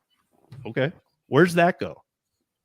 Because that doesn't go to the driver. Like if Marco's my driver who already accepted the order, that's not going to him. Goes to DoorDash, I guess. But I've seen that when I've seen people order, it'll say priority or something like that. Yeah, but it doesn't always happen though. I guess they got to have a lot of Dashers maybe online or something. But do you think they're adding that to your hidden tip? No, of course not. Or do you think that they're like what David was saying? You think they're I don't even know if they're keeping it. Do you think they're sprinkling it among the other ones and showing you crap tips? Because I've paid for that expedited a couple times. It's weird. It's somewhere between like $1 to $7. Okay. The one that I saw was like $1. So yeah. I never seen it as high as $6. But here's the way DoorDash uses it. we were going to stack this trip and you were going to get it in 40 minutes and the driver was going to get a bad stacked trip. But now you're paying us for us because to be able to not make that delta on that stacked trip where we were going to screw other people was really the philosophy there, I think. Right. I mean, maybe they're using that money to like put the base pay towards a no tip order that's been sitting for a while. That's what I'm saying. Are they sprinkling it a little bit? Like, okay, let's take that. Like, I know you guys said $1, but it was $6 in Vegas. That's what I paid. So it was like, and actually it might have been Uber Eats, to be honest. I think Uber does that as well. Yeah. Okay. Yeah. It was Uber Eats. It wasn't DoorDash, but same thing, same theory. Like, where does that money go? I guarantee it doesn't go to that driver. Like, is it being sprinkled amongst other drivers? Maybe. But is that right? No, because I'm trying to tip my driver. Right. And so, hey, it looks like Mac has just joined us I told him he was happy to join this week. So here we go. We got Mac too, who was here last week. What's up, Mac? Hey. So we've just been sitting here talking with Nova about his deactivation. It's still not fixed. I know yours is not either. Right. No. Is there any status update with yours? Nope. Not at all. Just like mine. Radio silence from DoorDash. Yep. I did. I haven't looked at it, but I've been hearing from my son-in-law that Reddit's blowing up right now with tons of deactivations. Yeah. So I just haven't looked at it yet, though. There's always been tons of deactivations, though. But obviously this is something different. And we talked about this last week. There's something going on. I started to think Reddit's going down too. So Reddit's blowing up with deactivations, and there's probably many more. What do you mean Reddit's going down? That's a whole other thing. There's a whole. I think they're taking up. Oh, right. Yeah. Okay. But yeah, I'm just saying that I wonder, like Michelle Sleet. I wonder about her groups on Facebook. She must be seeing this too. She's got almost 200,000 dashers amongst the two groups. So I don't know. I was saying before, Mac, and I think we talked about this a little bit last week. I'm just starting to think there's a little bit of politics involved too. I think that they don't want. Nova was pointing out how he thinks that they're getting rid of and I could see this too, getting rid of the old schoolers who could talk about the glory days, as I said, of $6 and stuff, yep. And they're just, it's not even about full-time, part-time. They're just like, hey man, did you ever make $6? Okay, you need to go. Oh yeah. Like, right. Because we need these newbies to all think it's always been two. Yeah. Yeah. There's definitely something. I mean, I challenged Chekr on it as well. Chekr just basically came back and they thought I was referring because I was referencing the Uber report that came back okay. And I think, their classic mix up. They're like, well, we don't share that information with other companies and that type of stuff. I'm like, no, you don't understand. That information was correct for them. And you sent incorrect information to DoorDash. Right. Yeah. So, I mean, like, really, like, you're sure. I mean, we don't even know, Nova, if yours was a Chekr issue, right? No, I mean, my Chekr came back good because I think about 2 weeks ago, I saw like the email, like, oh, we initiated your background requested by DoorDash or whatever. And then that came back fine. It took a couple of days. So I don't think it's anything to do with that.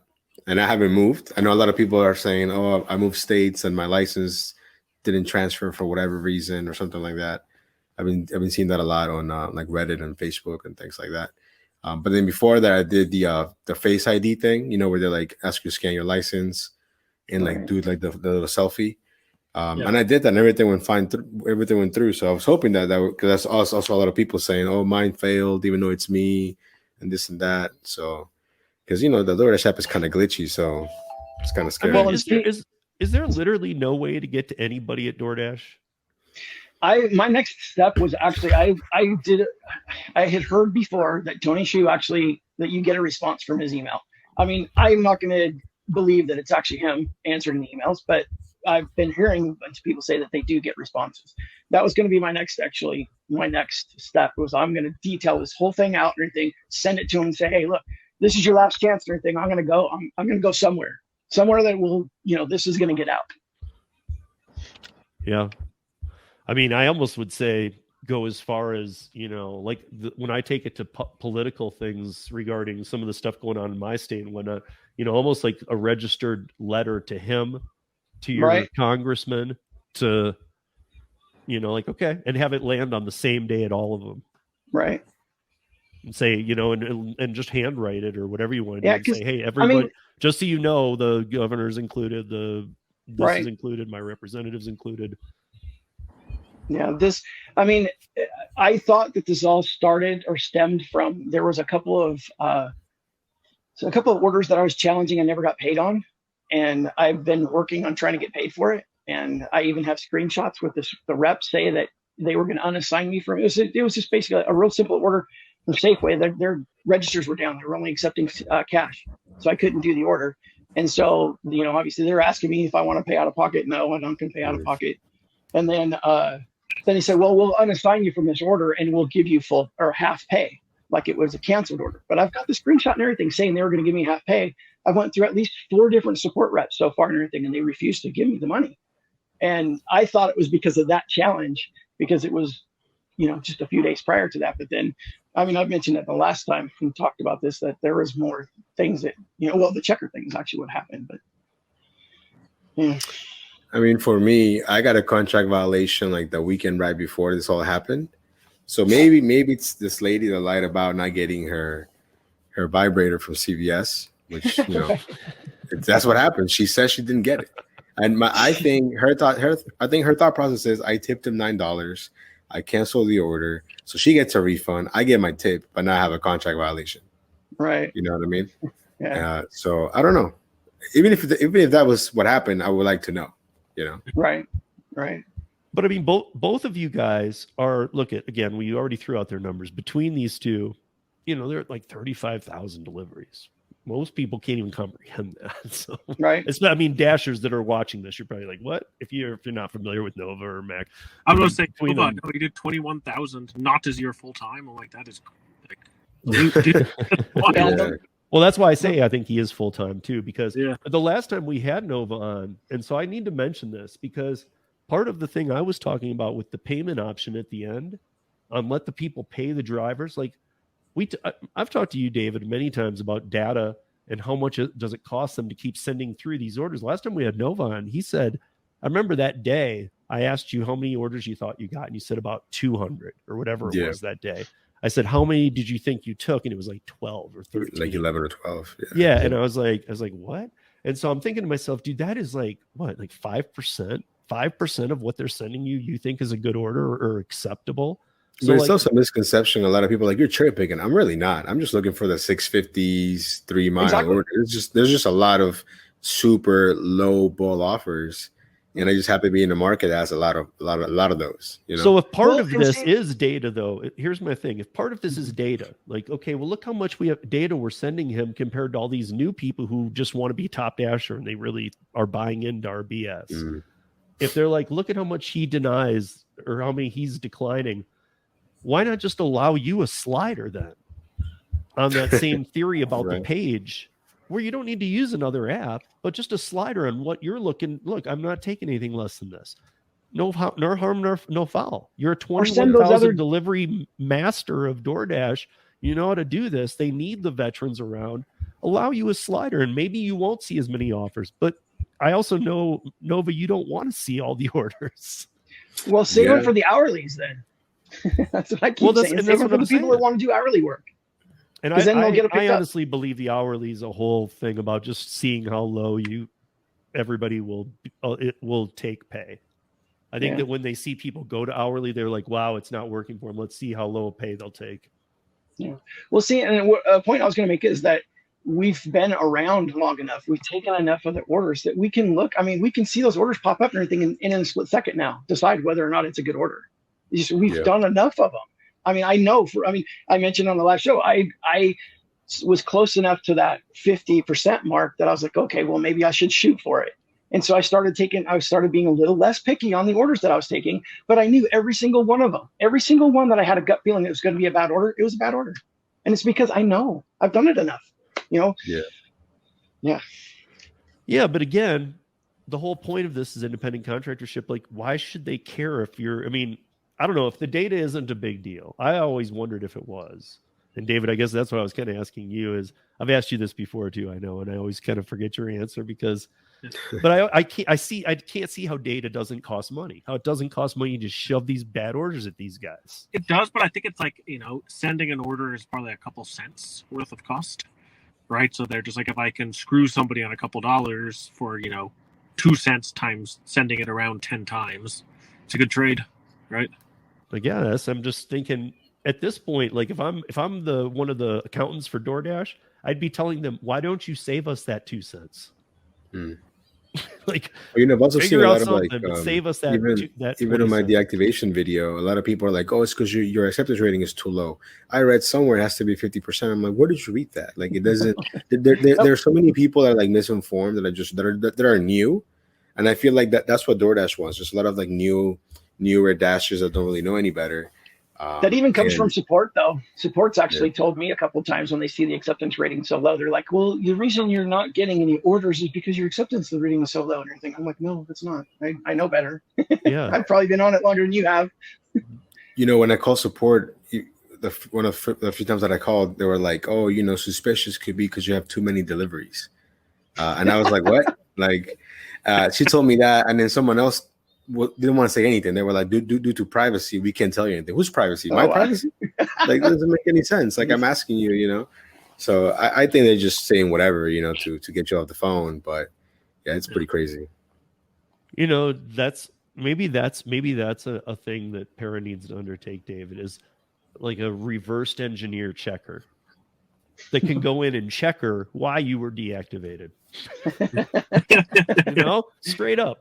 Let's see. Let's see why Nova got deactivated. Doesn't Legal Rideshare or one of those have we'll send a vaguely threatening email to not anymore? And here's why. And I need to go to bat for Bryant because it's Bryant Greening who's the founder and CEO of Legal Rideshare. But he was doing first of all, he was going farther than that last summer. If you guys remember, I don't know, David, I'm sure you will. He was actually he was giving a free consult on being deactivated to anybody that called. That got so overwhelming. He didn't know what to do. Yeah. So then he created what David's talking about, like just a generalized letter that was kind of enough of a threat because it had a lawyer's heading on it. Hey, but you're not supposed to be going to a lawyer. The other problem is that he was finding that a lot of people were coming back to him after the letter and saying, now what? Now what do I do? And he's just like, dude, I don't know. I didn't really, I was kind of telling you, this is where the road ends for me. So I can help you with a letter. And after that. Yeah. And at this point, it only seems like it's going to be either, media type pressure or some sort of outside pressure because with the arbitration clause in there and everything, our hands are tied. Yeah, that's what I'm saying. Like, so I think he realized, look, I'm trying. And I think his initial thought was enough of these might be like, oh crap, they're getting serious because we have seen people suing DoorDash lately too. That's a new thing too. Even though you can't, they're going through with it. Yeah. Because if you hire a lawyer, you can do anything you want. Yeah. If you get the lawyer to be on board. So even if they say no, you clicked this agree box. I know that some of the people are challenging kind of the whole like internet thing about the agreement boxes. Well, and they put it in your face. Down to. Well, a lot of times they were putting it in people's face and everything right before they, either they were logging in or they just didn't have the time to look through it. And then it's like you either have to decide, okay, am I going to spend this amount of time right here to look through and comb through the TOS, or am I going to get to work? Yeah, right. Yeah, I've always thought, look, we used to say it wasn't allowed at all, and then one year out of nowhere on Rideshare, it surprised me, and they had these animated things about the videos you have to watch about sexual conduct in Uber or Lyft, and they had these like cartoons or these animated like sections you had to watch. We're doing that for Lyft. Yeah, on both. So I mean, like you had to watch these, and they were like a minute each, and you had to watch like six of them. And just like answer one or two questions that were extreme. You could have answered them without watching it, but you couldn't get to them without watching. So yes, so you were doing these. Why can't DoorDash just put in on a TOS update like 30 seconds of bullet points on here's what was added? Right. Because they don't want. Yeah, that would be logical. Yeah. You know, the reason that we did this up, because you know how it is. Like if you go to like the App Store right now and you go to Para, you know, sometimes like if there's a new version, it'll put right there why there's a new version. This was updated. This bug was fixed. So why can't they just do that? Why can't they just put why there is the need for the TOS? I know, but I think you're going to start seeing, because look, they're getting into a legal battle in every state. This is no longer just a few states and very left states and stuff looking at this. They're getting into legal battles in every single state in this country right now. Yeah. What's crazy to me is I think, you know, the tough part with the, hey, can we do reverse Chekr and why you're deactivated? What I've learned with these processes, it's about finding the one person who actually wants to go above and beyond or is willing to help. And the reason I say that, because when I'd worked to do for customer support was a mess, right? So you had a customer support team in the Philippines, you had a customer support team in India, you had a customer support team in the US, my team, and every now and then there'd be so many customer support tickets that everybody at the company would have to hop in. So you just get somebody random. So what would happen was somebody would write back on a ticket. I would hop in. I would read what the last 5 people said, and I would send one of the canned auto response. Like we literally had the keyboard shortcuts, which is, you know, if someone's complaining about this, command D2. If someone's complaining about that, command D4. Someone's complaining about this. Or you could also search. You could type / deactivation and just send a canned response, or / this. And there was just no responsibility for actually fixing the problem. Your only responsibility is to have responded in some sort of a way, basically. And I think get them out of the queue. But you see, DoorDash isn't even doing that. Like I've got no email correspondence from DoorDash saying, "Hey, you were deactivated" or something. They're going the next step of just ignoring you, ghosting you, which is crazy. Yeah. Mac, didn't you have something on? Didn't we talk about something with hours though? Or like how many hours they were going to get back to you, or how many hours they had? Maybe there was an actual. It was the Chekr, actually, the response from the Chekr report. So Chekr came back with that information, and then 2 days later there was a follow up by DoorDash saying, "We have this information from Chekr. Please review it. You know, we're considering taking action on it," type of thing. And so in that letter, it said you have 10 days to dispute this. It said, you have 10 days to give us your information, or I can't remember how it was worded, but that's the 10 day. And then that was on a Friday, and I got deactivated on Monday. So it wasn't even 3 days that I had time.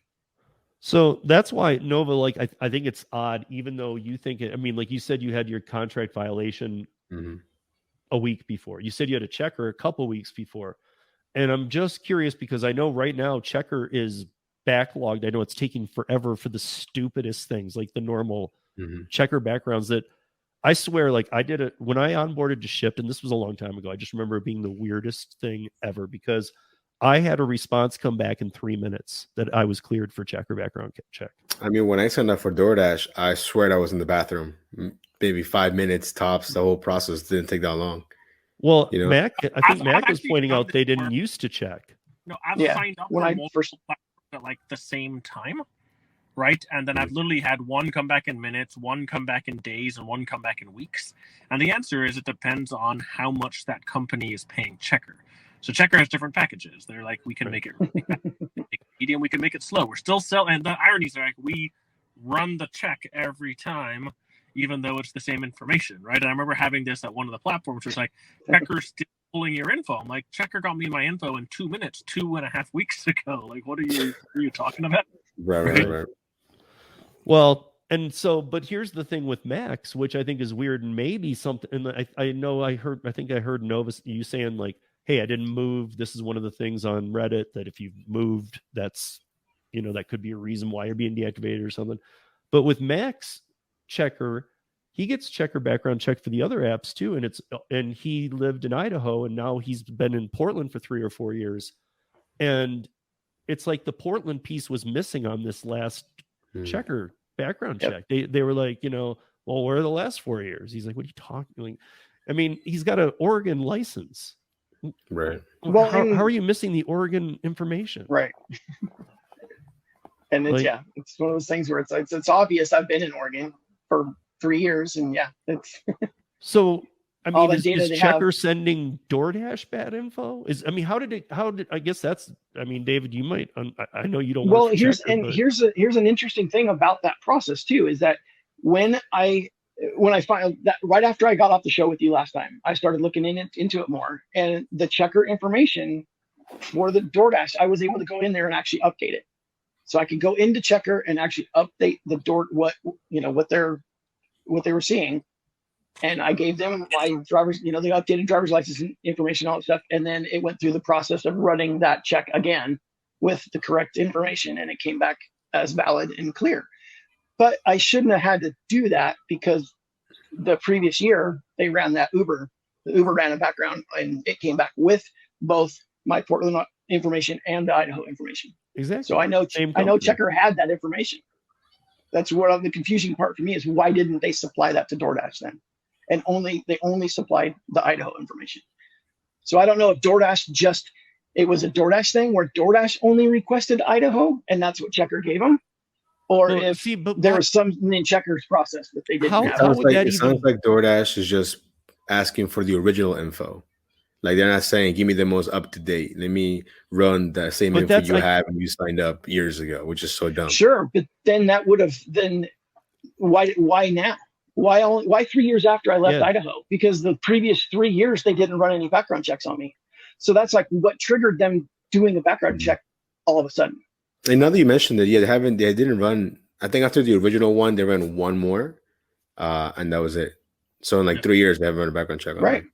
Yeah. So this is why you need to have the right to appeal, or have them to actually take a second look, because it's just the same thing as like y'all's technical problem or Chekr's technical problem.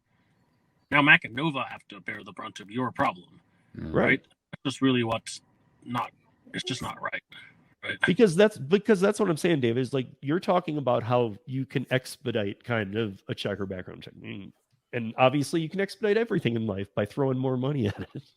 Just throw money at things and you can get it quicker. So, okay, they've got different levels of getting the information, but the information that you're getting shouldn't change. It's not like the lower tier is like, well, good luck, we don't really guarantee this one, and it could be all wrong. You're still getting the same packet of information. So like, where, if they have Mac's Portland license, which they do, they've got a picture of it in the DoorDash app, have for years. Right.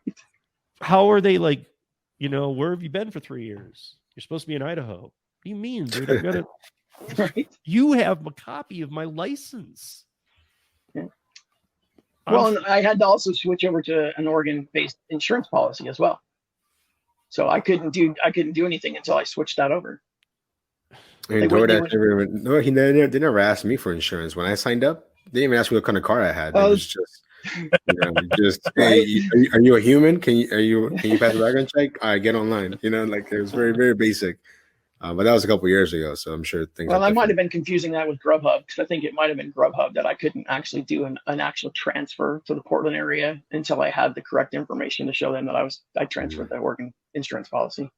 Because Grubhub did have a little bit more stringent checks. So we touched on that last week. Maybe somebody has some thoughts on that this week. Is that, look, did DoorDash literally years ago just onboard everybody and not even run a check? I didn't have. Yeah, I know, but is that why they have the full market share? Is that why they have 5 times and 4 million drivers in this country?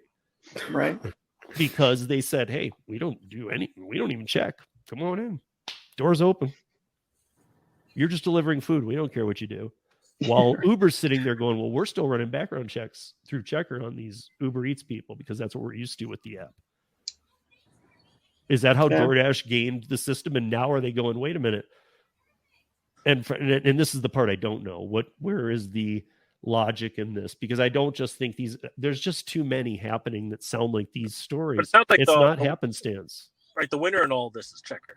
Right, is what it says. Oh, they're making their money for sure. Yeah. I mean, even on Facebook, I've seen people are like, well, when I signed up, it was fine. And now they're going further back, or whatever was on there. Now it's an issue when it wasn't an issue when they first onboarded. So I feel like they're picking and choosing. Well, let me deactivate this person, that person, even though when we needed them, it was cool. But now it's not cool anymore. Yeah. So it's insane. Why doesn't Chekr just do a, like, every 6 months, we I'd do this. I pay them $50. They run a background check on me, and it's my stamp, and I get like some kind of digital number that I can give any company that they just plug it right in. So that's what that's actually something that I've been working on here at Para is when you get a background check, right? You're supposed to get a copy from Chekr, right? So when DoorDash runs, well, you can ask for one with everything, yeah. But you're technically supposed to be sent one, right? Okay.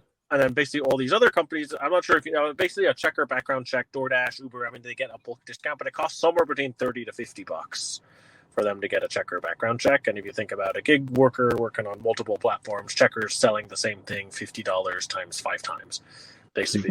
We've built this new system where it sounds a little crazy, but it's like, hey, can you forward to Para a copy of your background check that DoorDash gave you or Uber gave you? We'll attach that to your profile. And if somebody wants to, recruit you or use your profile, or, if you unlock access to a new app, they can pay you to use your background check because it's cheaper, basically. So that's actually playing around. Or even if they don't pay you, still a better move because you've already passed. Yeah, but the way I like the company's saving money, so you should get some, right? Like if they would pay $30 for the background check, why can't you get 5, right? Yeah, I mean, but is $5 really going to matter to me? If I'm a worker, I'm just happy to have a background check that's going to for sure pass with these people. Yeah, like, because technically it's your background check, right? And so part of me, there should be no reason why it's like this. But do you guys remember back in it wasn't even too long ago. So I'm not talking about back in the olden days or anything. Remember when your credit would be checked and they called that a ping, and the more pings you had, the worse it looked on your credit. Nowadays, they say it doesn't really matter as much. But the more pings you got, every time somebody pays for a Chekr background check, they can't. I have a feeling they have, but they're not supposed to use old ones. They're supposed to rerun a new check. Is there anything there maybe that the more you have run? I mean, in Nova's case, it wouldn't make any sense because he's not on enough. Well, I guess you are. No, but look, the thing you said about expediting, when I went to the Uber office in DC, they expedited the Chekr like right there. Because I think Uber takes a couple of days, but maybe because I was in person, it was a lot faster, But it's all the dollars, because I've played around with signing up for Chekr or some other background check providers just out of interest. And like you just like, hey, pay $50 instead of $30, and we'll do it right now. But like when the one from DoorDash came in, the email said, "Oh, it was initiated in this date to be completed 3 days from now," or whatever. But when the initial one took not even 5 minutes, but that was back in the day. So what's crazy, I remember hearing some of these background check providers actually have a service to show these platforms now, which is like continual checking. So it will check your background check like every week or every month, basically.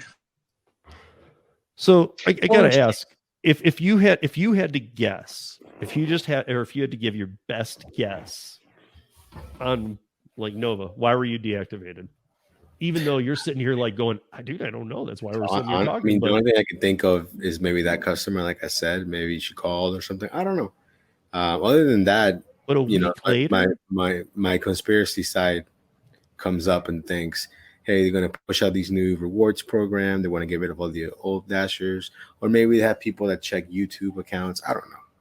I really don't know. That was the whole reason why I went with Mac instead of my real name. I mean, getting into the whole YouTube and all the, I didn't. I've never shown any personal info of mine of another person. If I'm recording, I wanted to make it a little bit tougher for them to track me down. So I don't know. I gotta give it to you. You're like, it's conspiracy theory or vibration. Exactly. Hell if I know.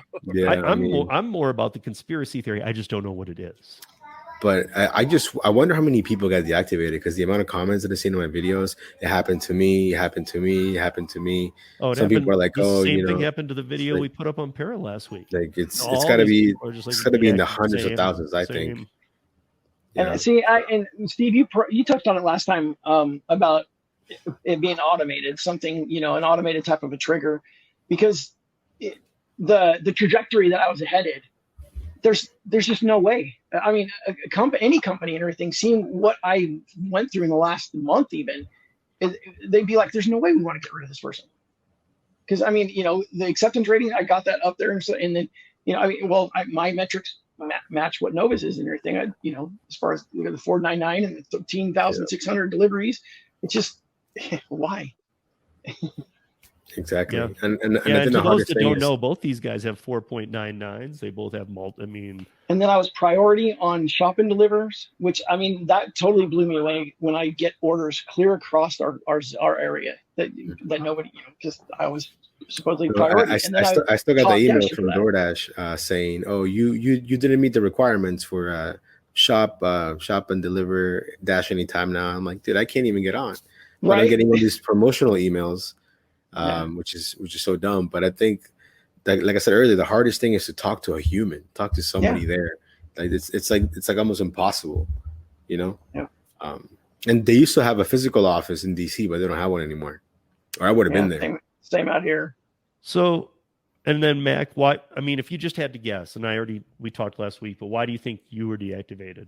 I mean, I know there's a couple things going on. Yeah, the technical aspect of it was because of the background check. I mean, I think that there's something in whatever mass thing that they did to initiate this has been probably tripped up in that background check, because the 10 day that I lost, I mean, because I didn't have 10 days to dispute it. So something else in there, I think, got caught and actually caused the deactivation, and it was just exacerbated by or maybe confirmed maybe from the background check coming back. So then I have to follow up with this question. I mean, this is kind of the last question I have, and then and I'd like to hear everybody's, David, your take on this too. Is that, look, now what? Because again, on August 5th here in Denver, Saturday, Para and myself, we're going to be putting on an event with Stephanie Vigil, whose legislation got shot down here in Colorado, and it had no dollar attached to it. It just was transparency and right to appeal deactivations. And her own party dumped on her before it hit the floor. So, I mean, there's major corruption going on, but now what? I mean, are you going to fight the fight, Nova? Are you going to keep pushing this and fight it? And Mac, I mean, I think that's the idea for sure. I think unless I get an email saying, "Hey, you got deactivated because the lady said with her vibrator or whatever," then at least that's a reason, right? But the fact they haven't given me a reason, it's what's kind of pissing me off, because I don't know why. And I can appeal now and get the email saying we received your appeal, but there's no initial email saying you were deactivated because of this. Yeah, no, there's nothing else, no follow up. So I guess I'm saying, what are you doing right now about it? Or what are you going to do tomorrow? Are you just waiting to see if they come to their senses, or do you have a next play? Who was that to? Either of you guys. Question. Okay. I'll fight it. I'll go as far as, I mean, whatever I need to do. And I'm already, like I said, the next step was for me to compose that letter and everything. And that I'll send off to Tony at DoorDash.com, and then I'll CC and send it to some of the labor departments and the Attorney General. I think so. This is akin to, I mean, I've been wrongfully terminated, basically. I mean, not necessarily an unemployment type of a scenario, but somebody's culpable somewhere. So you got to stay, but you have to stay away from that word. You can't use the word terminated because you're not an employee, right? So you can't be terminated. Culpable then. That's why they use deactivated. Right. Right. Which is terminated. Right. But see, it's a false. I mean, they deactivated me on false information that has basically, this has interrupted my life right now, big time. I mean, I did get I got our biggest rent bill out of the way, but now we have everything else backing up and stuff. And I've got to try to replace this income. And it's partly my fault for just living day to day. And literally I had it set up to where I knew which bills I had to basically get out and run my butt off for. And I can't do that now. Yeah. I mean, if I were you, Mac, like, and if there's anything that David or I can do too, like, I mean, tell us, because I mean, I'm going to let Stephanie know about these stories too. I'm going to, I know David's in touch with her too. And as we approach this event, she's been really psyched because we're putting this together and we've got a lot of people very interested in this. And because of the gig con that's going to be here, we're lucky we'll get a lot of that crossover too. But alone on this event, we're gonna have a lot of people who are going to weigh in on this. We got Denver Post coming, we got 9 News, we got people. Stephanie's in the House. She's a House member for Colorado and a gig worker. And we need to give her ammo for her next fight, because she didn't have a dollar attached like most states, and let her know about this, because this can't keep happening though. Like, if this is like a purge of the classic drivers or the OGs, that can't be okay. That just can't be, even under an independent contractor status, that cannot be okay. Right. No. I mean, that's what it feels like. I mean, and maybe they probably thought, hey, you know what? No one's going to do it for this long. They're going to do it for a little bit, quit, and then you have us who have been doing it for a while. They have good stats, and they're like, yo, we can't find a reason. Let's just say they did something shady and be shady about it. But it's funny, because they're telling me I'm shady, but they're not telling me what I did. So that's shady for them to do. You know what I mean? Yeah. But I think short of like, going on TV or finding some type of media, it's almost like our hands are tied, Yeah. We definitely need that voice. That's for sure. Yeah, 100%. So I don't know, David, we've talked to Stephanie before. What is your take? If you're in either one of their positions, what's your next steps? Or what would you be doing? Would you just go, screw this, forget DoorDash, or would you go, no way, dude, this is, because you and I fight enough that I think you'd fight. But I mean, one, make sure you can, do what you can to put food on the table and make your money, basically. Right, put that first. Obviously, that's always the most. But 2, at least for mine, is like, let's arm Stephanie with these stories. Let's try to get some attention here. And I think whenever I said this right at the beginning of sort of the podcast, right? A lot of people don't understand what it's like to be a gig driver, don't understand how gig drivers are paid, don't understand how it's all cut out. And I do think, like, when I've told people in the past, like, you can be deactivated and not given a reason, people just don't really believe that, or they're like, wait, it can't be. When I've hey, you can't use an app to multi-app, people are like, wait, what do you mean you can't do that? When you say, hey, you don't actually know what the tip is, people go, wait, that's not the case. To me, it really is like, just the person ordering doesn't know any of this. So I think is, what can we do to get these stories out there? Because it is pretty simple, right? When people hear this, like, yo, that's not cool, that's not fair, right? And the problem is, people don't even know that. Right. Torsten's battle is always, look, we need to educate the drivers. And I agree with that. But I'm starting to see it's actually opposite. We need to educate the customers, because the customers are the ones who are they're in control of these apps. These apps aren't in control. They're in control of the apps. DoorDash shoppers could go to Uber Eats if Uber Eats did something different. And Steve knows I'm an optimist, but I'm like, I just feel like the average person believes in fairness and see a bunch of this fair, but they don't know, right? Well, that's why even if like people don't want to fight for themselves, or they're on Reddit and they're giving up, at least I don't know if I don't know if there's a section that could be added for that, David, but on driverrights.org, maybe testimonials of your deactivation. Yeah. And I'm going to do what I can on my end, is like, I want to see if I can find some more of this stuff on Reddit. Like, Meg, if you could send me something, I guess, we did have that New York Times article written a while back. Maybe we could try to get something to cover it again, basically. Like, that really is, to me, is like, what can we do to just amplify voices, really? Right. Or to get maybe that writer would do a follow-up. Yeah. I mean, I don't know. You've had contact with them. I think especially for you to call or reach out and say, listen, things have changed again. Yeah. For the worse. Right. I mean, like, that's a big story. Obviously it's a big story because they already covered it. And I think especially if you can wrap in Stephanie and be like, look, they killed the initiative to do this, and then they came and did this, right? Yeah. They killed even the right to vote on it on the floor. They took it away. They said, no, we're not gonna vote on it because you had 2 Democrats on your side jump ship. Yeah. You don't have the support now, and they were pledging their support all the way up till the day it was going to be voted on. Yeah. So there's clearly political corruption, but there's political corruption with everything. I don't know if you can get another article written from that person or a follow. I would think that's a big follow-up. I mean, DoorDash is a big, whether or not you want to print it every day in the New York Times, probably not, but this is a big story right now. Yeah. You're killing people's way to earn that they've gotten used to for years. Yeah. It's almost like, they never have like the fact that some of us do this full time. because they always talk about it's a part-time thing. It's, side hustle. It's, just on your way home from work type of thing. But and so those of us who do it full time, they don't like it. No, they know it's just inconvenient, right? But without the full timers, I don't know if it would run. There's enough people. I don't know if it would run as nicely. You'd really start getting a lot more crap. They need full timers. It wouldn't work without full timers, right? Right. But they're looking for the specific type of full timers, those real pro company type people, Well, yes, but if there were no full timers, though, wouldn't it be surging so much and whatnot that all of a sudden you'd have all kinds of new people come on and recreate it over and over again because it's all. But even like a month ago, like to refer a new Dasher, it was like $800. Now it was down to zero. I haven't seen that in years. No, so and that was the same thing here. Marissa got referred by Tony's wife, the driven mom, Lisa, for $900. Remember, because I called you, Nova, and I was like, "What's the current offer that you got?" Because I heard you're 800, and you're like, and it was like it had gone down something.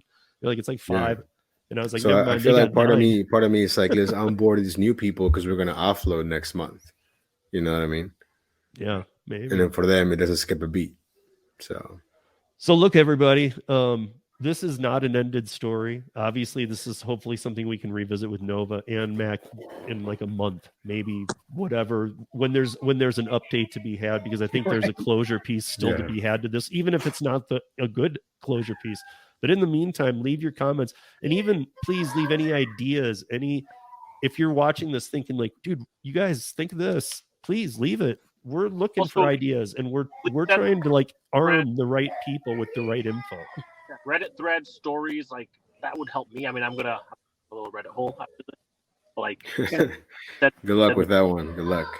Yeah, no, but I mean, seriously, anybody that has read a Reddit one that blew your mind, put the link in the show.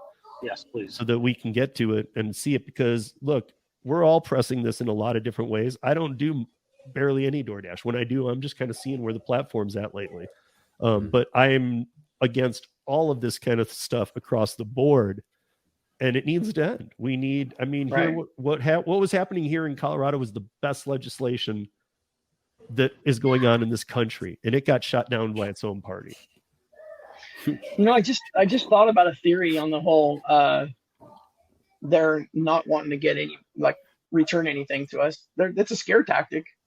Look at how many new drivers and everything are seeing all this mass deactivation type stuff, and then they're going to be like, oh, well, I better make sure I do everything to the way that they're supposed to and anything, or I'm going to be deactivated. So there's probably a fear element in that as well. Yeah, but it took us years to get away from acceptance rating and to get every state to realize, or all these apps, hey, you can't really enforce that, and they're like, wait, what? Because they can't. No, but still, just that thought of losing your ability to work and everything is a psychological issue. I guess the takeaway here today is, while I wrap this up, first, thank you, Nova, thank you, Mac, thank you, David. But to be honest, my final thought here is that, look, I think we've always all said this. It's happening a lot more now, which is just, look, you could be deactivated for no reason at all. You could be deactivated because person X who lives a mile from you and your background check got crossed or something, and they're not going to talk to you about it. We all have the right to hear why.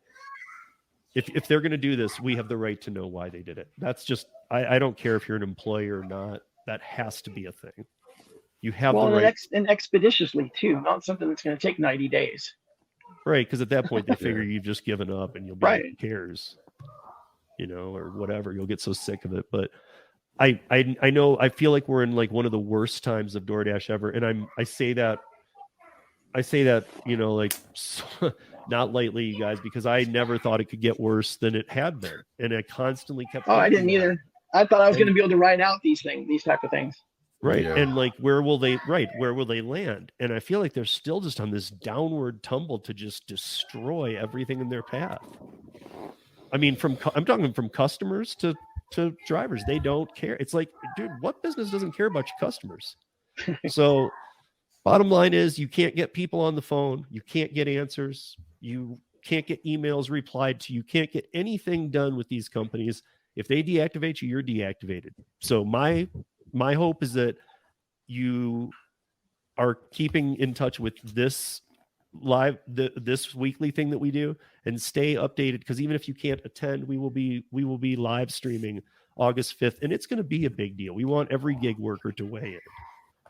You know, we want you to watch. We want you to watch because we're going to bring about what's happening, like real information for you guys.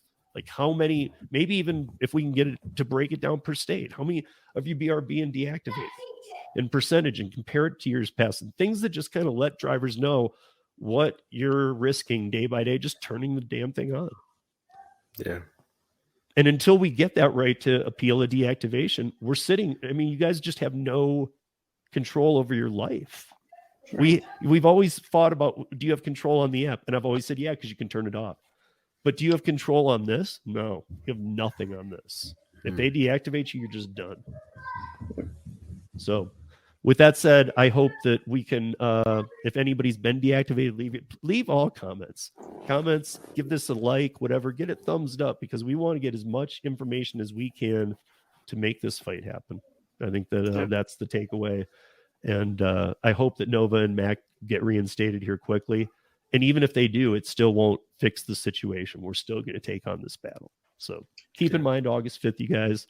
And until next week, thanks for joining us. Yeah, thanks, Steve.